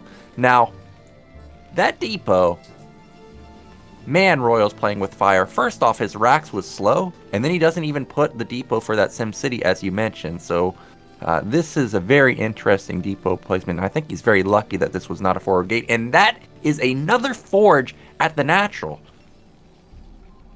Yeah, that's is that a forge or gateway? From the minimap where I see, I think it's a forge. Yeah, I also think it's too skinny to be a gateway. Yeah, it is smaller than the Nexus size we see from the minimap. Yeah. Now, meanwhile, this is going to be the same follow-up we saw Leg go for. It's going to be the command center. Meanwhile, in the main, SCV should be killing that gas. Man, he's pulling off a lot of workers to kill this gas. So that's going to be a lot of lost econ for our Terran player. And of course, Ruin sees it, so he's feeling great that first off, 6 SCVs were pulled off and 3 Marines are already built versus a cannon opener where Marines can do nothing to that. Yes, and we see Royal still doing the scout. And Scouting Probe is also watching where the Marine was, and I'm not sure why Ruin is pulling back all those probe. I feel like this is a little greedy. Okay, he's putting down the cannon right now, so I think that is a perfect time to... Yeah, the Marine is slower than the Zergy, so that is a perfect time to put down the photon cannon right now. Here, we see Royal is starting to mine the start to get some gas. And where is the Cybernetic score? Okay, here's the Cybernetic score at the main base. The scouting SCB is trying to survive and try to get some more intel here at the main base, but damn, that SCB has gone down to 15 HP already. Royal is taking an expansion cannon shot. Okay, so now Royal is gonna be having some difficulty finding out what Ruin is actually doing in this game. Yeah, more than likely this is going to be another Robo. Protoss does not need to rush range since he knows that the tech has been delayed from the Terran player, so that's what I'm expecting to see. Okay, Ruin just spent a lot of gas. I think the Robo did just go down. Meanwhile, basically the same identical response. Oh, Citadel! Okay. Okay. Now, do you think this is going to be 2-base Arbiter, or is this could this potentially be like a DT drop? He's getting his nat gas already. I have a feeling this has to be the DT drop because, I mean, if you're going for the Arbiter build, you kind of want to have that gun range finish before you go for the Arbiter, but he's not getting the gun range yet whatsoever. We saw all those rectangle box going up, so we can predict that there's a Templar Archive with the robotic facility going up. Second gateway is also warping, so now Royal has the 2-factory at the academy at the bottom side of the main base. So okay, yes, he does have the academy. Armory is also going up at the main base as well. Royal is right now trying to get more of an intel. He's trying to scout any kinds of proxy nexus. Yeah, Royal is in trouble. He's okay. We gotta pay attention. Okay, there we go. Comsat. I was gonna say this might be an anti-timing for Royal because he might scan and then DTs literally just drop into his base right afterwards and he dies. But I think he may be able to scan, be able to maybe not get up to 50 energy, but at least be close to 50 energy for a follow-up scan, and then potentially hold the DT drop. Luckily for him, actually all the tech is in one blob like that, and he scans it completely. Yeah, Royal sees everything as soon as he confirms that it has to be the DT drop. He's gonna be putting down the eBay. Yes, he will be putting down the eBay. And having 2 vultures at the main base. So I like this move. He's trying to defend this Dark Templar without using any of a scanner. But he has to predict the location really, really well. So he's putting down the spider mines. Spreading those spider mines really, really well. Here, okay, no siege tank whatsoever still. 2 Goliath. Okay, this is a very good, nice solution to defend against the DT drop here. We see Ruin is taking on an expansion already at the 6 o'clock. Here's the DT drop is incoming. Yeah, this is a great response from Royal. No tanks, as you mentioned, and he's gonna eat a mine. That means another mine. Goodbye. He might kill both. Oh wow, he killed both. That's so clean. That was super clean. It couldn't have gone any better for Royal right there. Now Ruin, despite his great opener, now he's in a little bit of trouble because DT drop and also Royal scanned 3 gate. I mean, that's a huge investment for no return at all. I like how Royal's already putting down the 3cc as soon as he just cleaned that DT for like without doing any putting some effort. And now 2 more DT just came out, eating up 1 spider mine shot. Okay, we'll be picking up 1 SCB, but that is not a great amount of damage that right now he's doing. Okay, missile turret finishes, vulture comes. He doesn't even need to use the combat station here. Wow. Well, this is pretty much the dream scenario for Royal. He didn't have to build any expensive tanks in the early game. He's already got his armory and +1 spending. He's already got his 3rd command center about halfway done, and he knows that Protoss made a massive investment into tech that was unsuccessful for him. Starport's already done. Science facility is going to be started. This is an amazing scenario for Royal. Yeah, I'm looking at the supply count. I mean, I can't believe like how fast Royal is just pumping out all those or catching up the supply count against Ruin. Like he's at 81 versus 97, where Ruin. I mean, we saw Light's game. Like Light was struggling at 10-minute mark with the 100 supply count, but Royal having 83 supply count at 8 minute 30 seconds and already running that 3 base at 8 minute 40 seconds, and he's adding up more factory. He's just gonna be having more supply count than how Light was playing against Ruin in game number 1. Now support bay is done for Ruin, so we may see multiple shuttles come out for him with speed. Remember, this map has an extremely exposed main. There's so much area to drop. Observer is pointing that out right now. So double, triple shuttle bomb with Mass Zealot or Reavers could do a lot of damage. Again, the armory and depots are all built together, so double Reaver could potentially deal a lot of damage. But yeah, as you mentioned, supply is amazingly high for Royal compared to Ruin, 110 to 103. Yeah, we see Royal has 5 factory. We see finally Ruin is going for the scout with the first observer and seeing the third base is already running saturation. Already is completely okay. Here is the drop that Ruin is gonna be doing, but I don't think it's gonna be successful. But okay, here's a single Reaver. Okay, once he's thinking, I'm not sure that was a good trade. Yeah, it looks like this is just not gonna have enough steam to push through, but maybe he's taken down the majority of the tanks. He might get another one, but yeah, reinforcements are going to clean this up. And now Ruin's in big time trouble. Back in his main, I was looking to see if there's a Stargate anywhere. Oh. Didn't see it. He even has bunker there to make sure that Reaver drop, Zealot drop doesn't do a lot of damage. But yeah, this is just going to be Gateway Man with Templar tech, which is fine, but really I would have liked to see Arbiter play.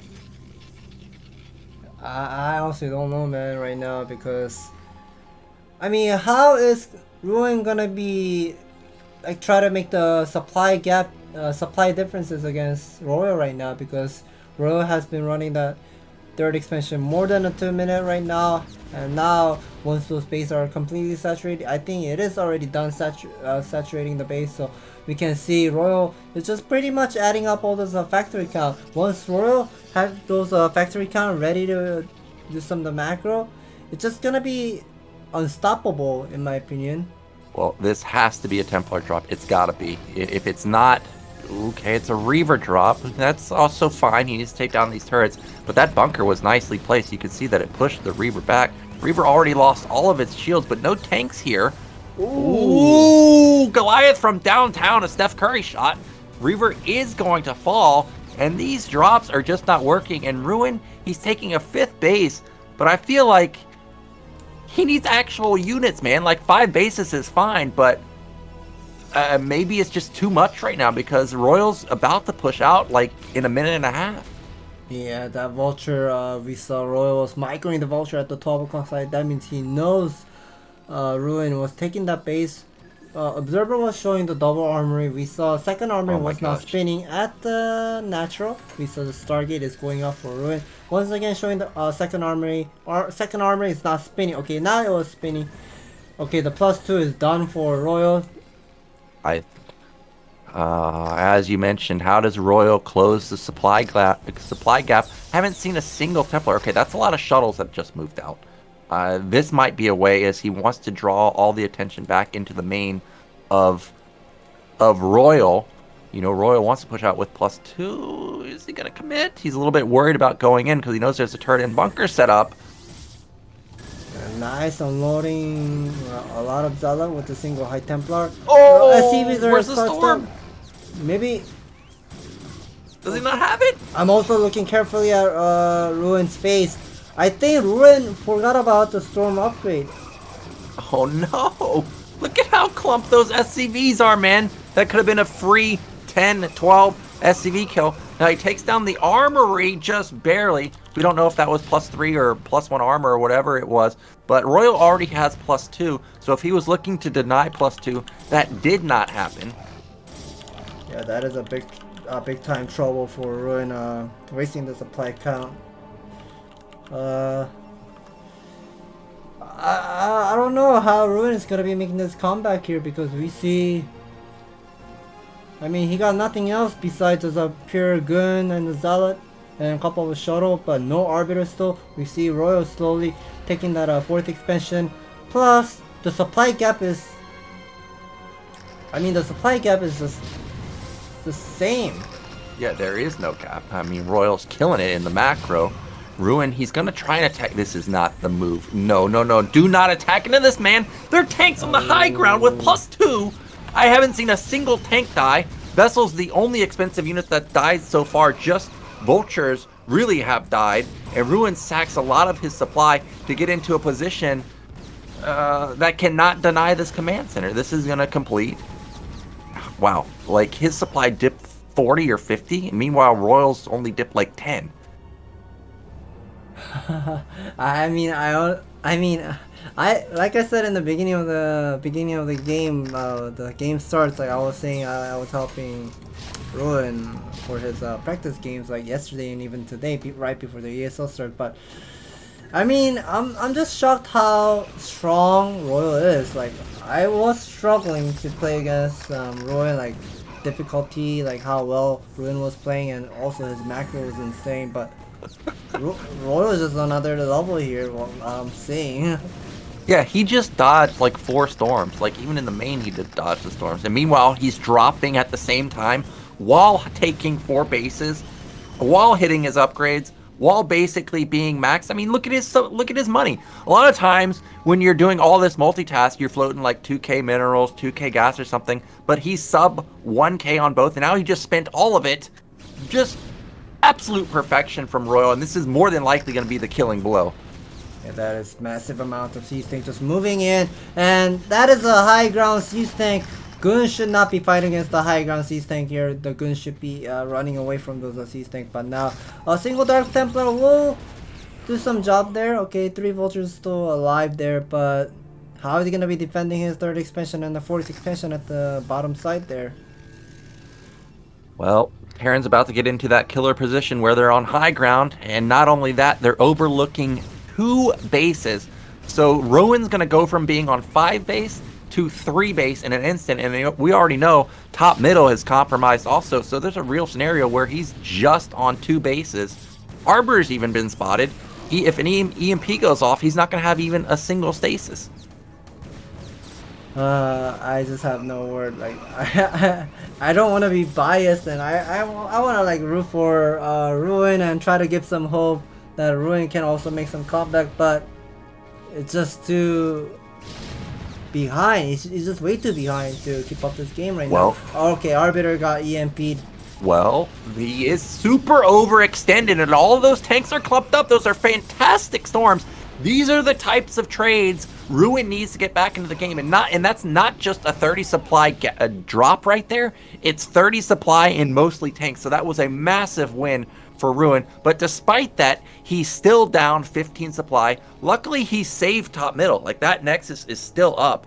So for now, that was a bit of a botch from Royal. It does give Ruin a little bit of breathing room. Yeah, I think what Ruin should be doing is try to lower down the siege tank count, but he should not be wasting those Zealot against the Vulture.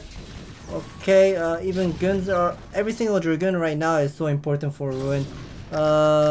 He needs to get the number of a gun count to be up and somehow clear about those Spider-Man in the middle of the map, because Royal has a lot of vultures, and he will also put down a lot of Spider-Mans in the middle of the map and kind of deny everything. But the Nexus is going to be falling at the 5 o'clock by the vultures. Meanwhile, Ruin going for a counterattack, but Royal's ready for it. Already has tanks and vultures in position. Ruin still has top middle. He's retaking bottom middle, so he's still going to be on 5 bases. Supplies are now within 15. Okay, good observer control right there. Yeah, he is somehow managing up to continue this game. He is doing really well here, but I don't know, like Royal right now with the 4 base, his 4 base is not mined out yet.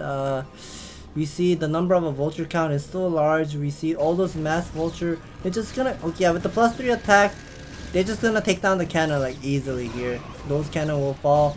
Single Dark Templar is also supporting, but Guns and Zealots are eating up all the Spider Mine in the middle of the map. This is not great. Losing more of a Pro. Ruin really needs those Pro for boosting up those mining, getting all those mineral. Well, despite taking 4 bases really fast as Royal, I'm getting a little worried that he's not taking a 5th base anywhere. Like, I don't see a command center even built. Supplies still in favor of him, of course. One thing that I have noticed with Royal's army is I don't think he has armor upgrade at all. It's just +3 weapon. And I know that Ruin's been pumping out double forge, so his units will be hitting pretty hard if they can ever get on top of these tanks. Yeah, I'm looking at carefully where either Ruin can make some comeback here. We saw a single arbiter was hiding at the 1 o'clock side. I think it had about 130 energy earlier, when the observer was showing. The 150 energy should be ready probably soon, but we see using a scanner at the 12 o'clock side. But now the arbiter will be moving out, have 150 energy. One single dropship will be unloading the siege tank plus the vulture. Ooh, spider mine. Okay, here is gonna be the recall at the expansion, but I don't think this is a great recall. But okay, high templars.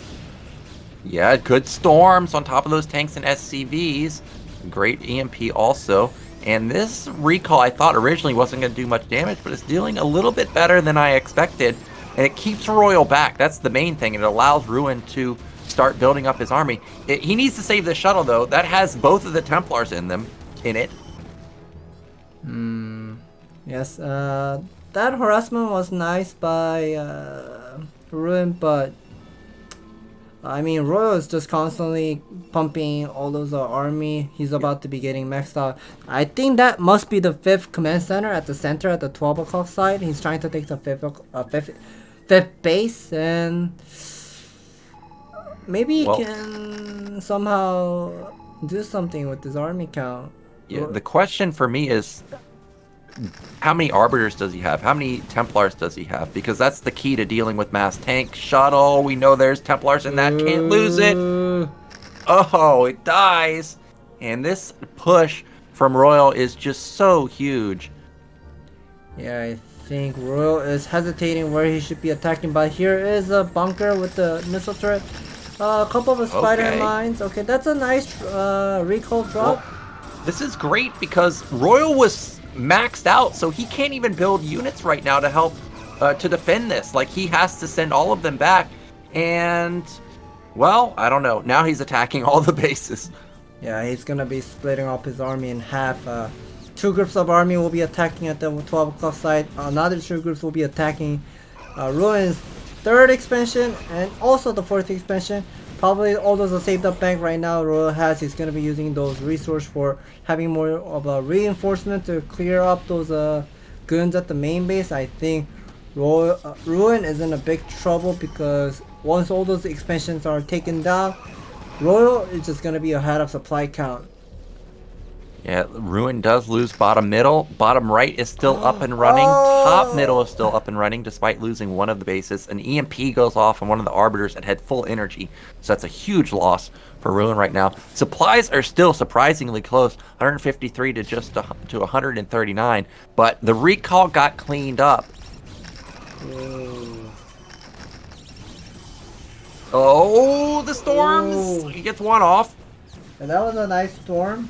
But the supply gap is not becoming nearly close against Royal's army. But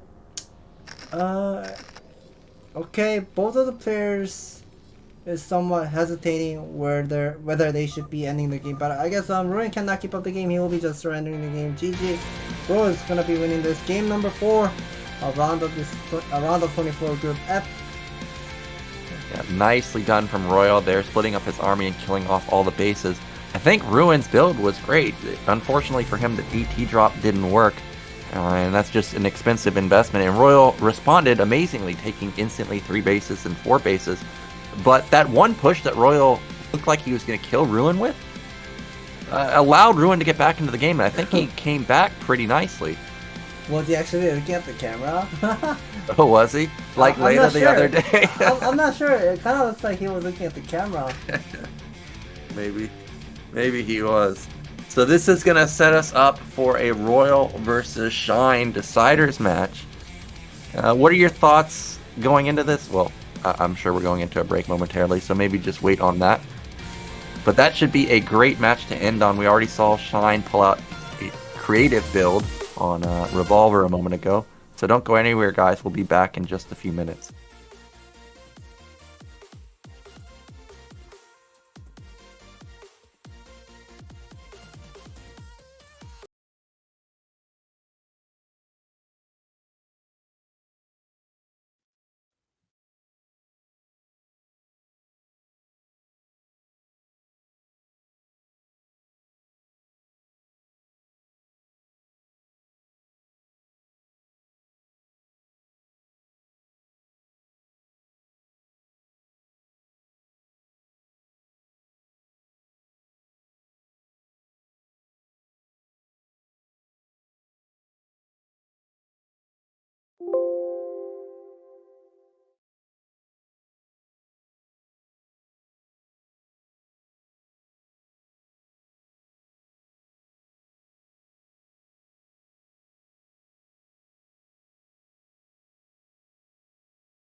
Welcome back, guys. We do see that Polypoid and Good Night with Man. And that means that we're going to be going into Largo.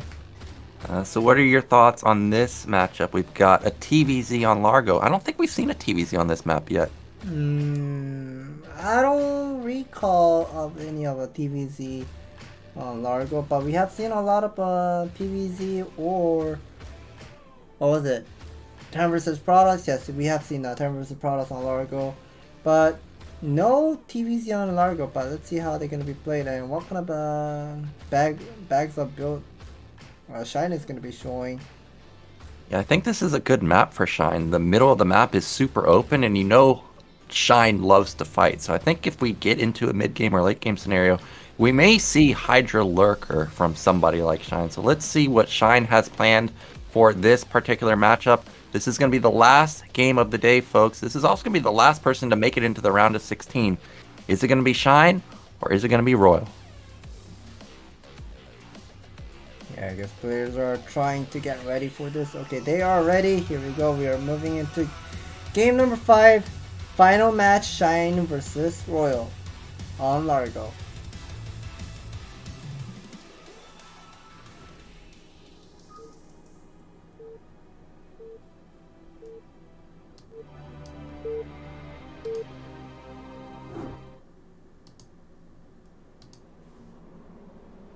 So in the top right in the blue, our Zerg player. It is Shine. And in the bottom left, killer macro in the game we just saw. It's Royal. So I have no experience on this map. We haven't seen any TVZ games on this map. What's some common openers here? Is there anything that makes it different from any of the other standard maps, like Polypoid, for example? Unless if you're a Terran and got spotted on, if you're at 11 o'clock side, you can wall off at the natural. But if you were spawned at the 1, 5, or 7 o'clock, you can always go for the natural, putting down the 2 depot with a single barracks wall, just like how other maps where Terran always do. But we this time do not get to see.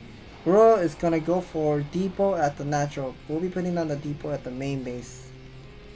Yeah, so he already learned his lesson that you can't wall versus somebody like Shine. He's gonna build the depot in the main. Now, meanwhile, I thought we may see something like a 9-pool opener from Shine, but so far everything's pretty much normal. We gotta wait and see if it's gonna be a 12-pool, I guess, in this case. But for now, looks like it's just gonna be typical 12 hatch. I'm kind of I'm looking at all those player camera.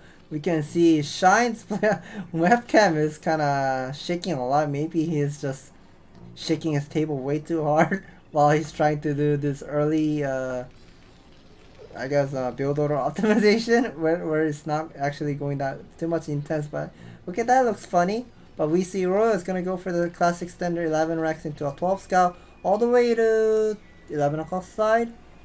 And we see Shine has put down the extractor first.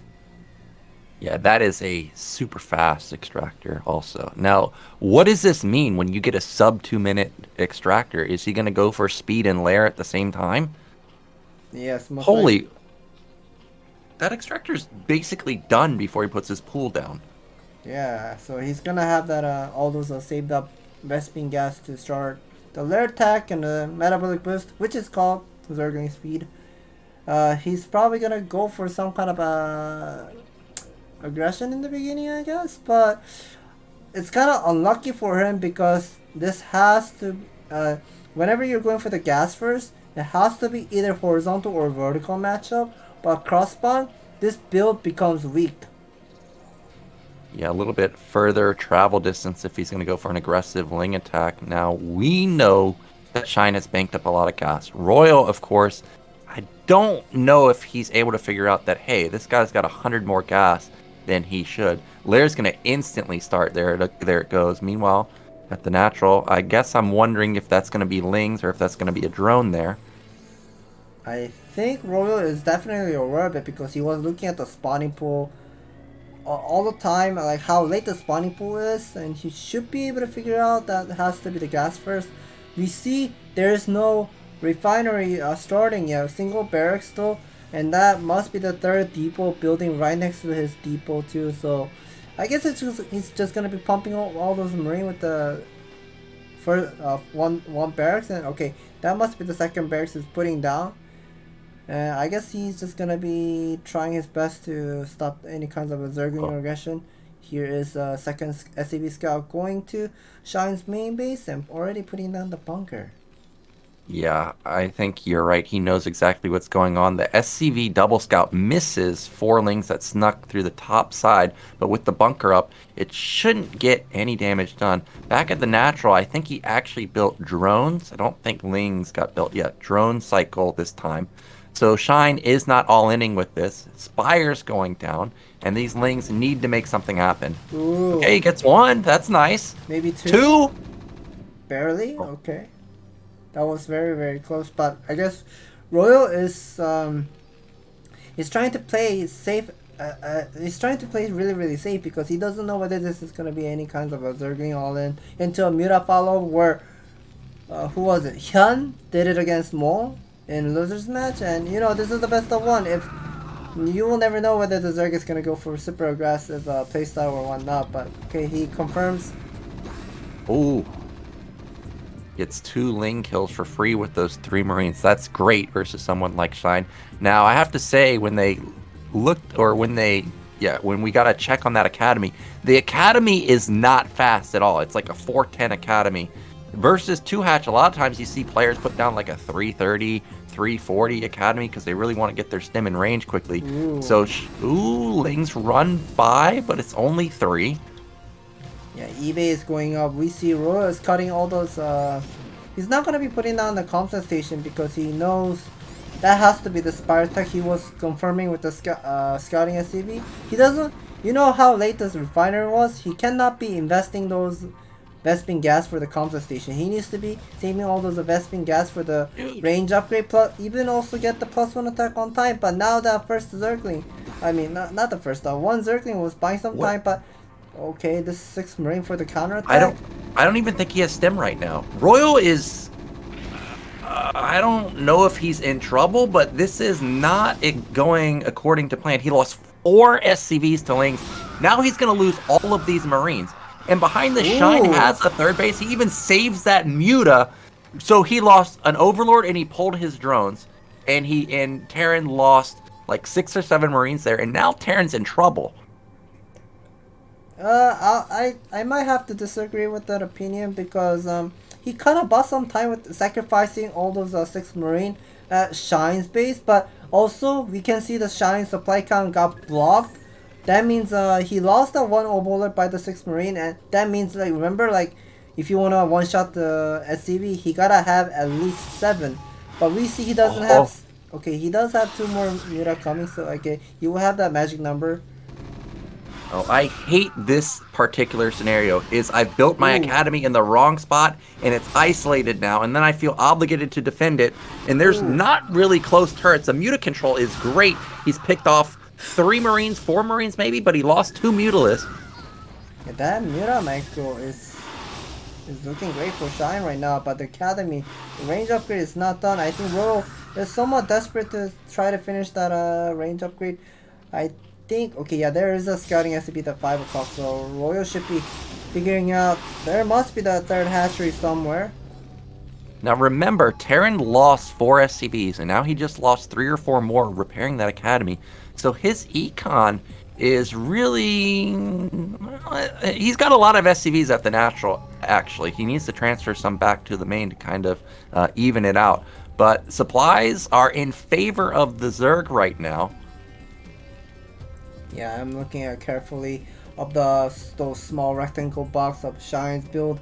I think that must be either Hydroden or Queen's Nest or even Evolution Chamber, but I don't... Uh-oh. Okay, here's it. 10. Okay, 11 middles, doing some couple of Muta micro. Nicely done, picking up 3 marines. Oh, is he in the sweet spot? There's not many turrets there. However, how does he get out now? Yeah, this is a big trouble. Those Mutas might have +1 weapon, actually. Like, I feel like they're hitting really darn hard. Yeah, it should be finishing that +1 type by now at 8 minutes 20 seconds. I would like to see the upgrade, but the observer is not clicking a single Mutalisk, but we see here is the 9 Mutalisk. We'll be taking 1 missile turret and evacuate. Okay, does not have +1. Okay, that's what I was looking for. What's the tech Ooh. for Zerg? We see that there's a Queen's Nest. No Hydrogen anywhere. So this could be... okay, we're going to jump on this turret, but a lot of Marines there. He's going to push this back.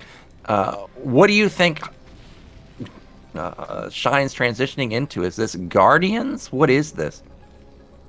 Whenever you're going for the armor upgrade of a Mutalisk, you are... I mean, as a Terran player, you kind of have to expect this is going to be the Guardian follow-up. That's the only way it is going to be making sense, because you don't go armor 1 with Lurker Switch. Whenever you're going for armor 1, you gotta go for the Guardian all the time.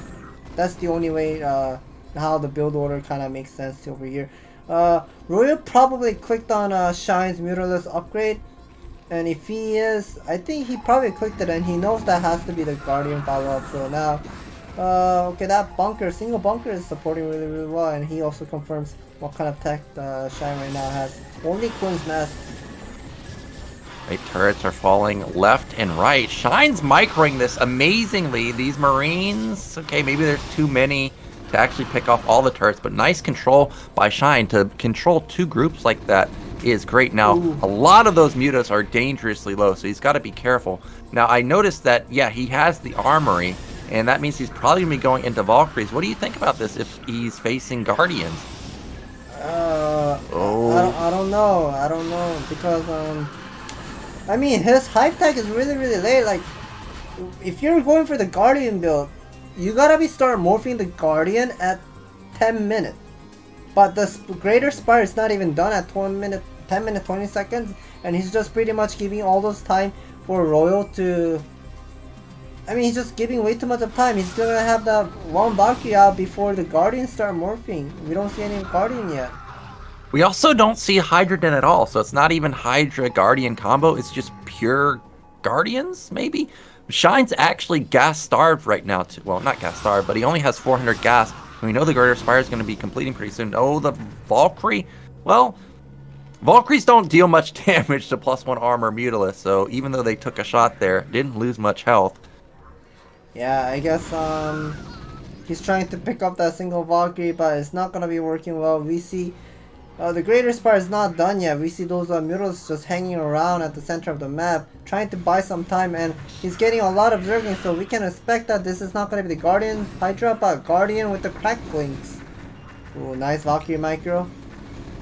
Well, those mutas at the bottom side are pretty low health. He's got to be careful to not lose those. There's the Massling as you were talking. Yeah, Sunkens need to start coming out. But, I mean, Guardians don't morph that quick either. If Royal was to just move across the map right now, he may be able to hit a great timing. Oh, okay. He morphed Guardians, but it's out of vision, so Royal does not see them. Yeah, I think Royal is just gonna rotate his main army and probably go for the base trade here. And all those Valkyrie count right now, Royal has is probably gonna go for the back, defending the backstab, when Shine is gonna give up his natural. But those Guardian, I want to see whether he's gonna be defend that base or go for the counter attack. Okay, here's gonna be the counter attack. I want to see how much of Valkyrie does Royal have. There are two. His units are so far out of position. The Marine medic are completely across the map. He's not even in a position where he could counterattack, but maybe he could come from both sides and catch these Guardians. Valkyries are syncing up with the Marines and medics now, though. Here comes that counterattack that you were mentioning. Yeah, he knows what's coming, and I think he's trying to flank from the both sides. And Shine is expected to see the Valkyrie should be on the left side, but the Valkyrie's on the top side here. Okay, does connect a couple of the Scourge to the Valkyrie. And now those Marine, I think it's just blocking the... Is there just too much Marine medic? I think it is. The mutas are doing a good job, but the Guardians are isolated on the left side. These Valkyries, even though they don't deal that much damage to Guardians, it does add up when you have 4 of them. And somehow, Royal holds this attack. Yeah, those Valkyrie it definitely belongs in S tier. If you guys have checked out the Artosis YouTube video where I was talking about those unit tier lists, Valkyries are such a good unit to defend against all those rushes, I guess. Yeah, well, that was great play from Royal there. I thought he was in trouble after he lost a lot of SCVs in the early game, but great macro. Just barely had enough to bust through those Guardians, and he's going to be our second Terran to make it out of the group and make it into the round of 16. So he does complete the racial balance. It's going to be 5 Protoss, 6 Zergs, and 5 Terrans moving into the round of 16. Man, that was an exciting ending game, though. Yeah, I think Shine was playing really well there, but the moment where he was not getting the hype tag super fast, I think that could have been the key part where he was falling behind. Like, he should have gotten that hype tag earlier if he was going for the Guardian. Yeah, it felt like it was maybe about a minute or so, a little bit too slow. And unfortunately, that allowed critical mass Valkyries to get out onto the field, and that's exactly what Royal needed. Let's get into an interview with our last finalist.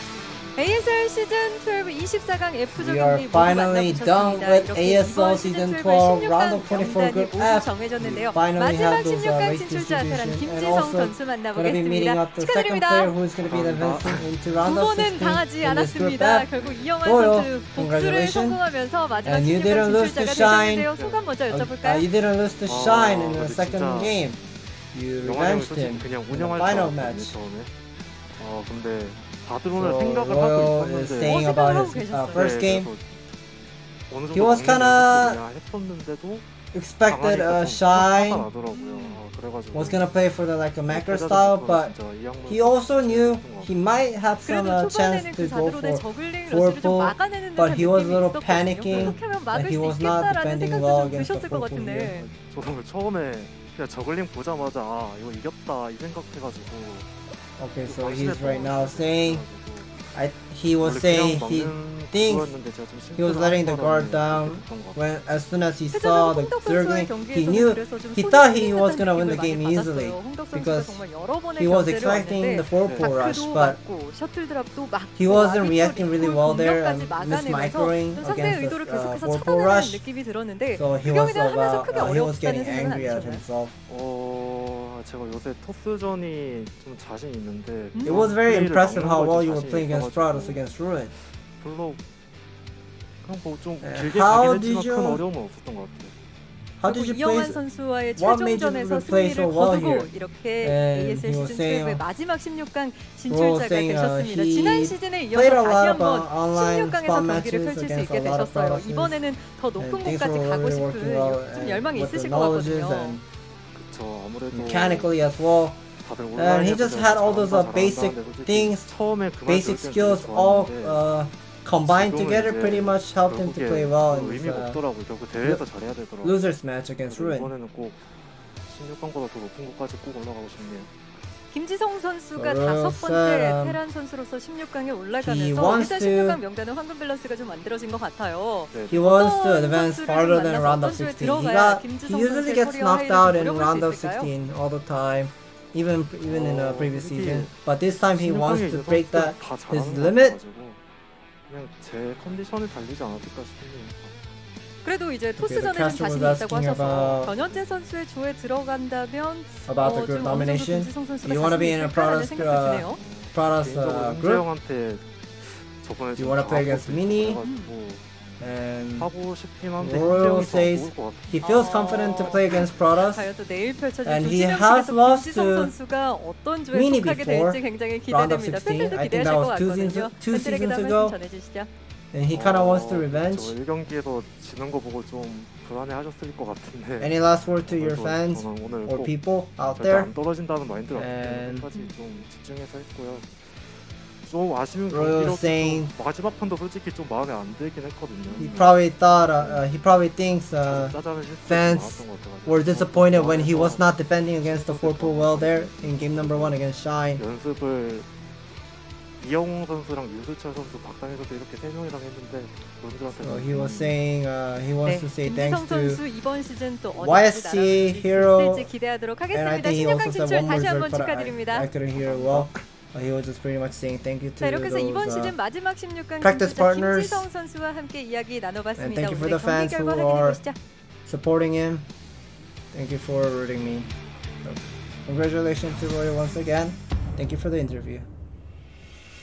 We are getting a rundown of the results today. Of course, Light taking down Ruin, Shine taking down Royal, then Light making it out, Royal taking down Ruin, and then Royal getting revenge on Shine. A lot of good games today, a lot of interesting plays, in particular from Ruin. I think he had a really good build order, but just the decision making kind of in the mid game kind of killed him. Looking forward to see him play next season because he put on a good showing this time. Again, the race distribution pretty much as even as it's going to get, 5, 6, 5, and what a lineup, like seriously stacked lineups from every single race. It is insane. It is insane like how, you know, like if you were a Terran player, the map seems really imbalanced for Terran. Like, you know how hard it is to play on Ascension against Protoss, or also on Eclipse, but I don't know, like somehow in round of 16 the race distribution becomes just magic, like golden, like it's completely balanced. Yeah, this is as even as it's going to get. We do see that the group nomination is going to be tomorrow on Wednesday at the same time, same place.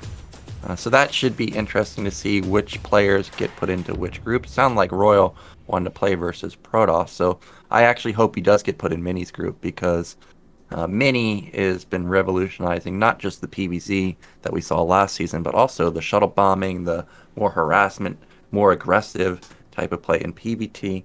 It'd be great to see someone like Royal get placed in there. Maybe he's got something special lined up like he had with the Ghost play last season. Yeah, I also have played against Mini before the ASL qualifier. He showed me all those insane Reaver Micro Plus. He even gets those Reaver damage upgrade against Terran, and whenever he was going for the double robo build and just go for the mass speed shuttle and constantly using the Reaver with the 4 Zala drop, and I don't know, like he just pretty much playing like fastest where you just upgrade everything. He even made Corsair. I want to see if he can pull that out on offline stage against Terran, like using Corsair, shuttle, even with the Reaver upgrade, damage upgrade, and just blowing up all those Terran building at the main base. It would be cool to see Corsairs because I think that's the one unit left that Protoss just, well, of course, Scout, I don't even consider that, but Corsairs never get used. D-Web is great, actually, but the problem is it just takes so much energy. I mean, the Corsairs stay alive for a long time, too. It's not like Elias instantly killed them, so it would be cool to see, and not often does EMP land on them, so maybe Mini could pull that out. That would be cool. And let's see who are the we have seen all those other Protoss players who are also making it into round of 16. Noob Free is also back to this ASL tournament, and Free, he is really good at trading Terran's army. Like, you might have not seen his stream, but every time when he go for the engagement, like you have seen the today's game where Ruin was diving into Light's army. Free will just eat up that army without losing much of an army. Like, he will efficiently trade Light's army there. Okay, I guess the caster wrapped it up. Well, hopefully we do get to see some good PvP then with Free in the round of 16. But that's going to be the end of round 24. Remember, group nomination is tomorrow. If you want to see some funny selections, make sure to tune into that. Thank you for watching, and bye-bye for now.